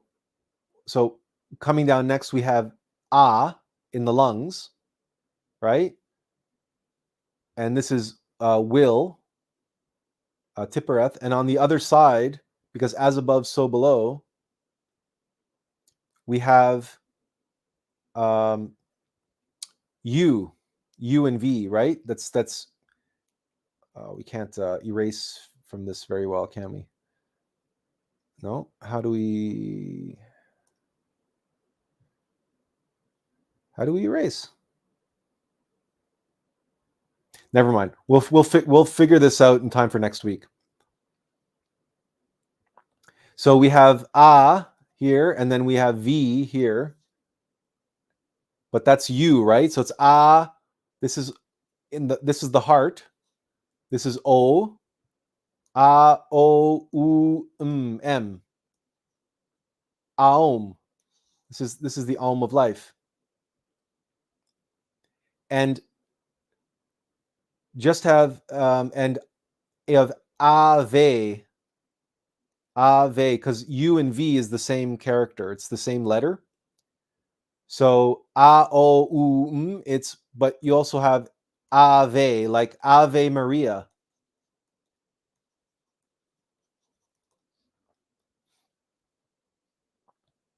Because there's another E here.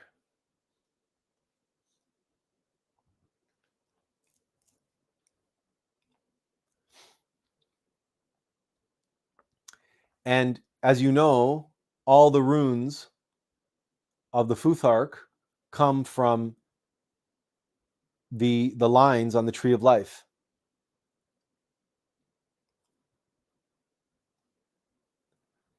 And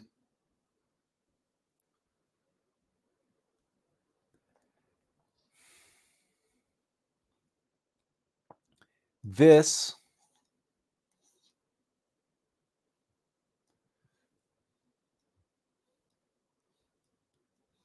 is what was shown to us. Oh, sorry. Yeah, here.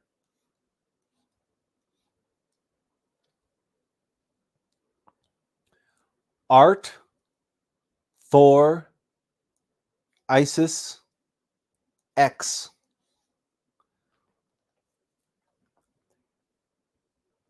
Using the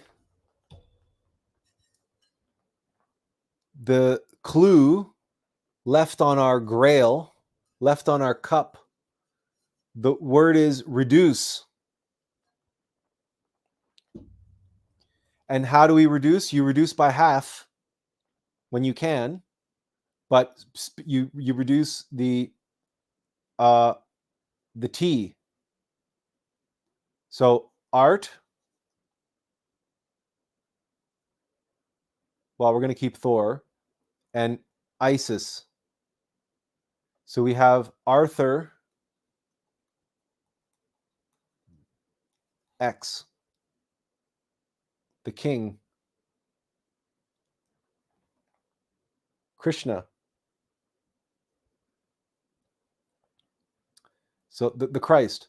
In Catholic terms, it's the Pax Christus. Here, let me draw it here. Right? And it's the R.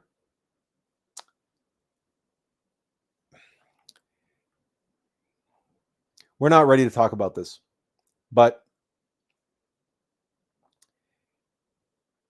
the point is that in the beginning was the Word.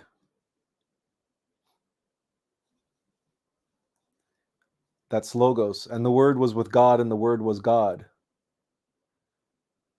And God said, "Let there be light." But light comes from fire.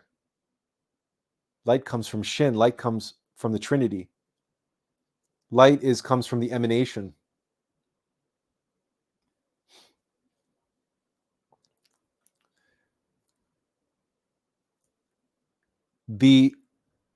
There are errors and mistakes in the way we understand the tree of life and the way we understand many things about so we're going to be coming at this completely fresh, completely new. It's like we have a terrible memory. Again, we forget things so that we can't regurgitate other people's work. As much as possible, we have to be here redressing, retelling, bringing the word into flesh, making the word flesh in a renewed way, in a new way, using signs and symbols and forms that will communicate to the world of today. And so we have all week to be working on this presentation and meditating on it and working out the details. But all of this was shown to us on Friday. We right, this we did on pen and paper, right? So the infinity and then the whole thing spins, right? For every season, turn. You have the upright pentagram, the inverted pentagram. We just had to get it down on paper. We did it early in the morning, as is our style. After following Friday night's meditation, we got as much as we could down on paper, and now we've just been elaborating and working on it and trying to put it into the computer ever since. And as we've been doing it, we've been bumping up against some discrepancies between what's been shown to us and how these signs and symbols have been shown and have been represented. Because all of the chakras should always be mapped onto the tree of life, or at least when they are mapped onto the tree of life, they should appear where the lines cross. Chakras, those points of energy, those points of light, are where we have the dynamic of the swastika, because every chakra is a swastika. It's just a swastika with different petals. They call it a lotus, right, with the different numbers of petals. But it's a spinning vortex of fire, of energy. And what is that fire? It's the word. It's the logos. And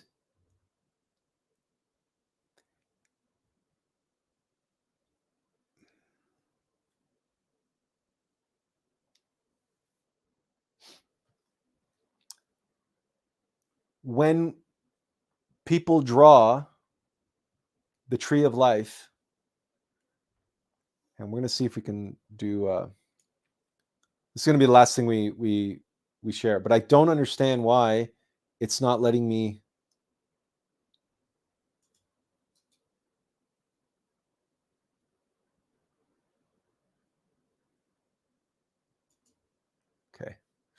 All right.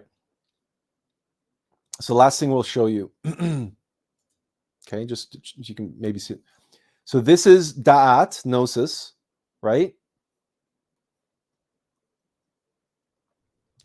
Arthur is here, X, in the middle, right? That's God in the middle. This is the big infinity, right? Going all the way to the top and all the way to the bottom. So God has to be in the center of all that, in the heart. That's the heart chakra. Om. And AUM, right? That's Aum, the Aum of life. Okay, that's here in the center.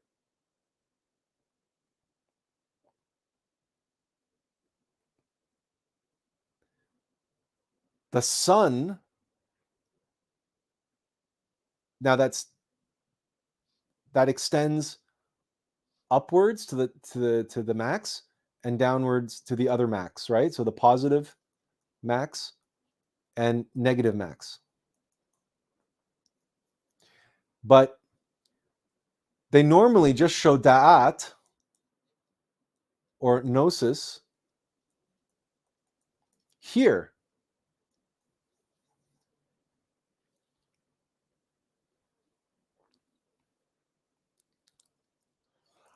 But it actually, its reciprocal position is it also exists in the vitality, in the energy, in the sexual force, the creative force. And it moves between the metaphysical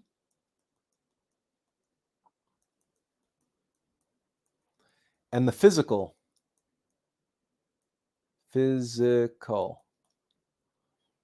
But it's the squirrel that runs up and down the tree of life, which means they show da'at, gnosis up here, but they don't show it down here. Because they assume everybody knows that's because the creative force is an M. And what's an M if not an upside down, is a W, but what is a W if not an E? And what is an M if not an upside down trident? So if this E is the upright trident,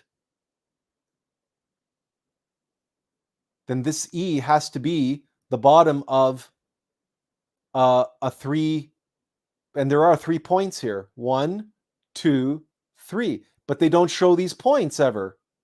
They don't show these lines because there's no sephira here, because these sephira are in here. But because they don't show that, you don't get this symbol.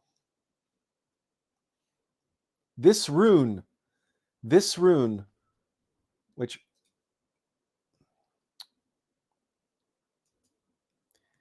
this rune here,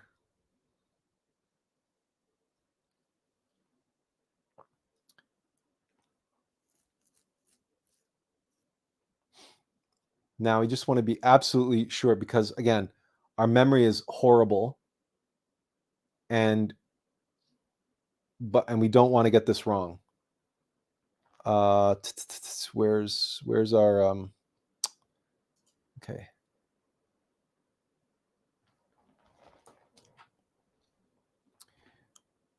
Bear with us for 1 second while we want to be absolutely clear on this.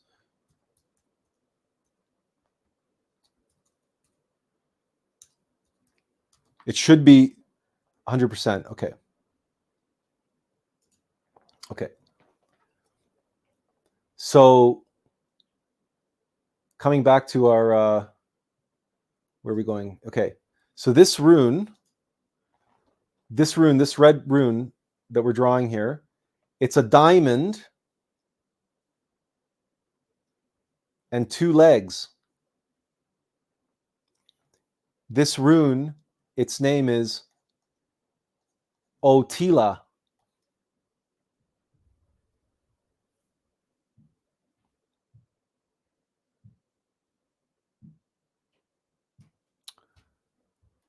as in Attila. And Master Samael, he was the avatar of iron will, of God's will, and he was the avatar of supersexuality.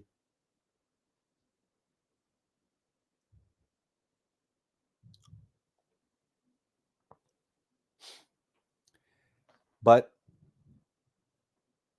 the avatar who comes at last, the last avatar, so Jesus of Nazareth, Master Abbottamento, was the avatar of Gnosis, the avatar of Da'at. This was Jesus. Every age has 3 avatars.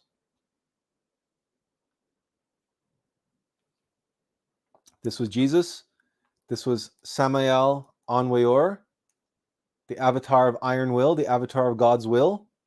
And you read his work, and he's the avatar of sex, of supersexuality, of the 9th sphere, of Yesod, the foundation.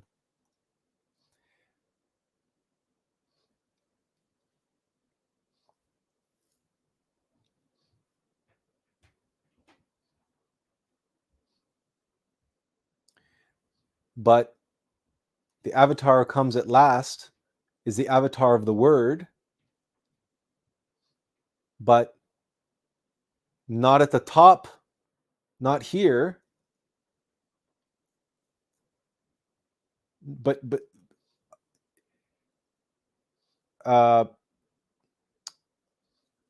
squirrel, right, running up and down. So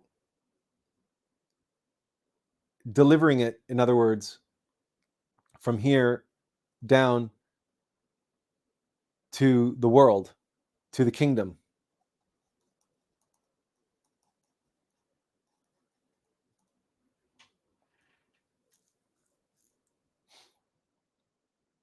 Jesus is that Hey Zeus that descends, right, as lightning, which, well, look, it's the Christ, right? It's lightning. And that's Thor. And by the way, Thor's hammer is the arch. We've shown you that before, how the Keter Hokmah Binah, top of the tree of life, if this forms the trident, this is Thor's hammer. And Kundalini King says Otella is home. So this is Otila down here, and the home is where the heart is, and that's here. There's a home here. That's the ark. Home is where the heart is. Look, this is a big mess now. We're going to have a lot more to say and a lot more to show next week, because we have a lot more things that we need to meditate on and work out. But the bottom line is,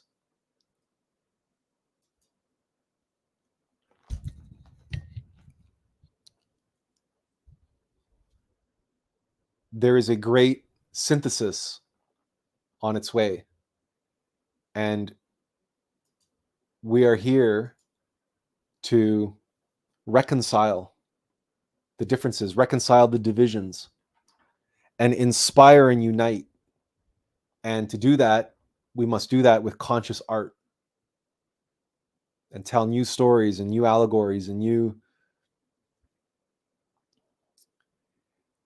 we must reconcile materialism and spirituality. And we must reconcile AI and creativity, consciousness. And these things can work together, and how they work together is what's important, so that we don't become dominated by them and exploited by them.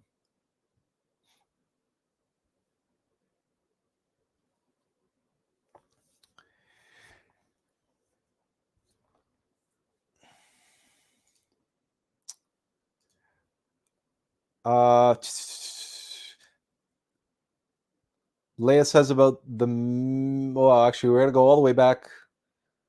Okay, Archer said, yeah, the 10 point is a time loop trap. Number 13, the galactic center, is the way out of here. Duality, that's the game the Mayans used to play, getting the ball through the hoop, the galactic center.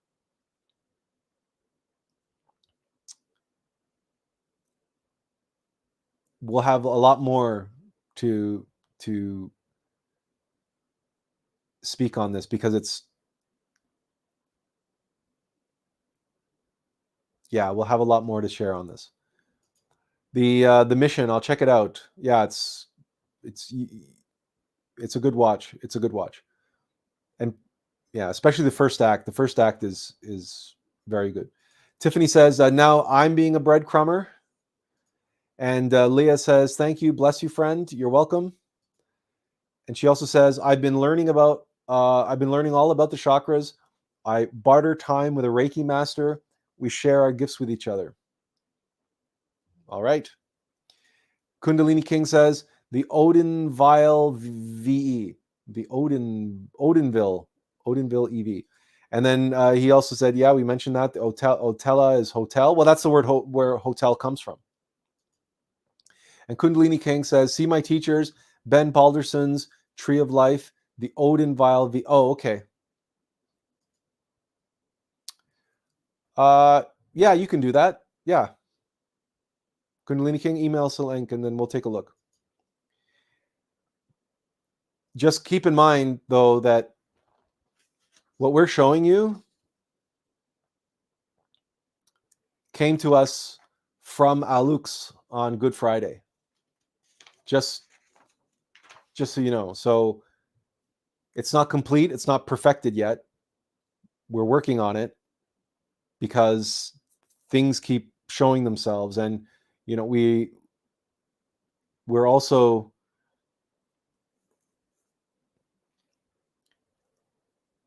you know, there are bigger things happening with this presentation, right? So it's not going to stop here. It's going to keep going. So, but we don't know exactly where yet.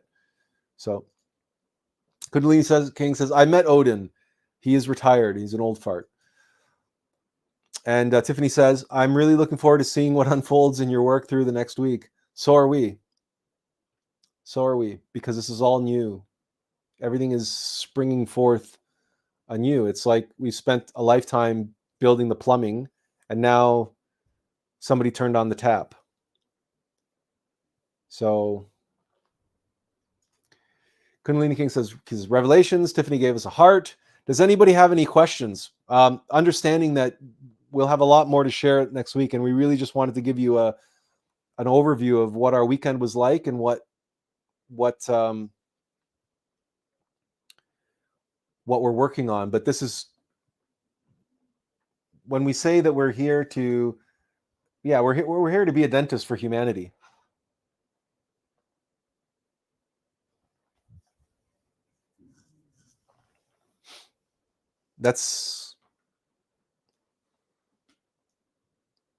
And the thing about a dentist is not afraid to use bridge work.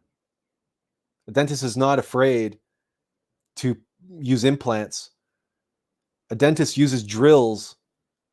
A dentist uses metal and machines, and uses machines inside of the mouth. A dentist does what must be done in order to cleanse and refresh and renew the vehicle of truth, because that's what the mouth and the throat is. That's what this area is. So that chakra, that chakra says ah is the lungs, but that E on its side, that fire, That's the word. That's the Christ, the fire. And that's why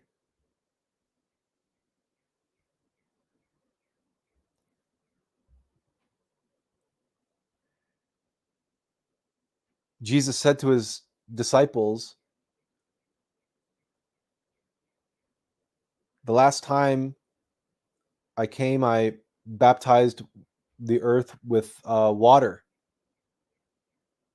The next time, whereas I cleanse the earth with water, and the next time I will cleanse the earth with fire.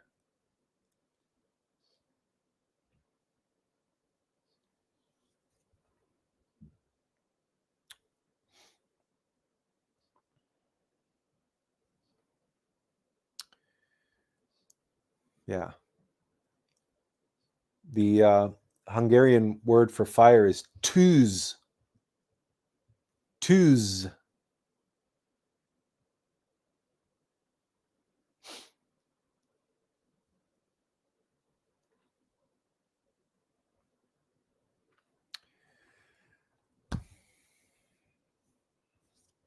Lots of stuff happening.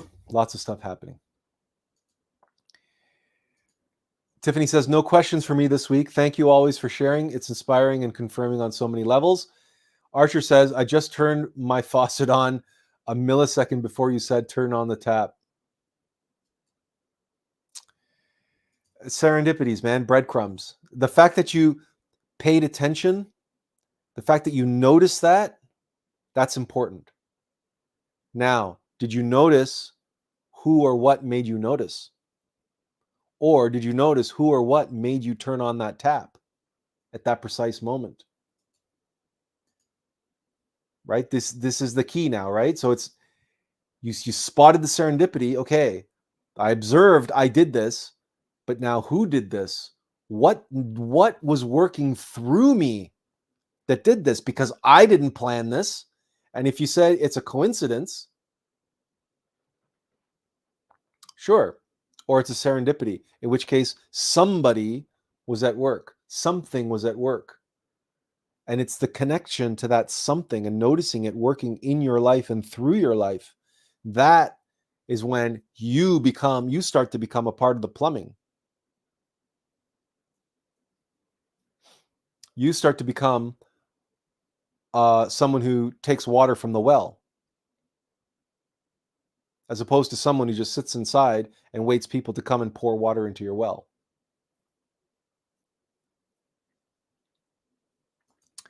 So when you say your impulse circuits are extremely elusive, you have to observe yourself, all three brains, what goes on in your mind, what goes on in your heart, and what goes on in your body.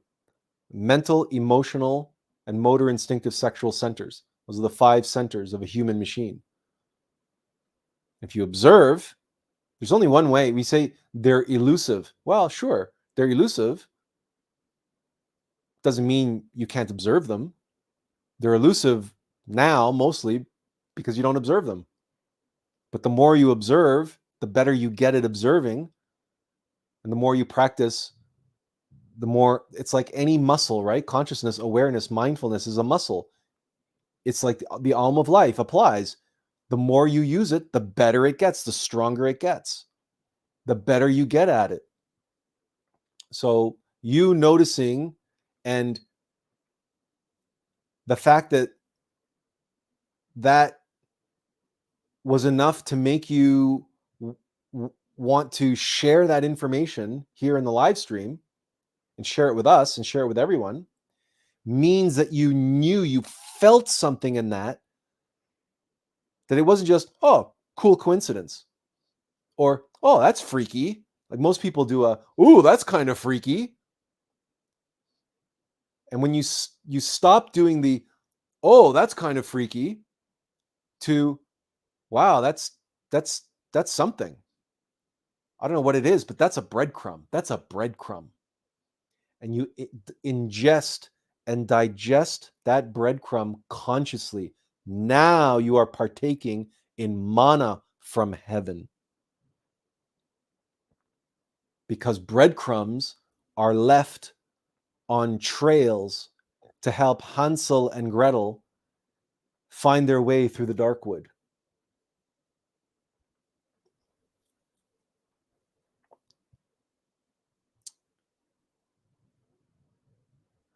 Tiffany says, take care, everyone. Shine on. And Kundalini King says, thy will be done, thy will, not mine, be done. Amen. Benjamin says, I found the last part of the discussion on integrating the elements of the tree of life to be really interesting. While the arc and lightning elements were discussed, I hope that the topic can be elaborated further in the future. Thank you for providing today's breadcrumbs. Definitely. This is, again, we only touched the tip of the iceberg today. Just wanted to give you guys a sense of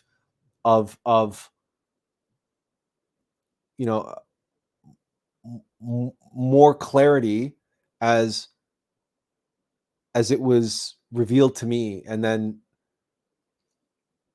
we'll take it from there. But this is the depth of this knows no limits, really. Kundalini King says soul and spirit, and he says 3 minds, Odin, Vile, Ve, and he also says, I am the living soil, I am the living soil.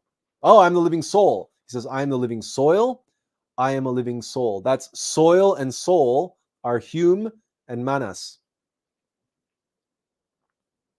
Right? Manas, divine mind. And then you could argue being, right? But it's because it's a triunity. So Hume is soil, earth. Manas, divine mind, and being. That's a triunity. But you're right. Hume and Manas. Human is soil and mind, soul, soil and soul.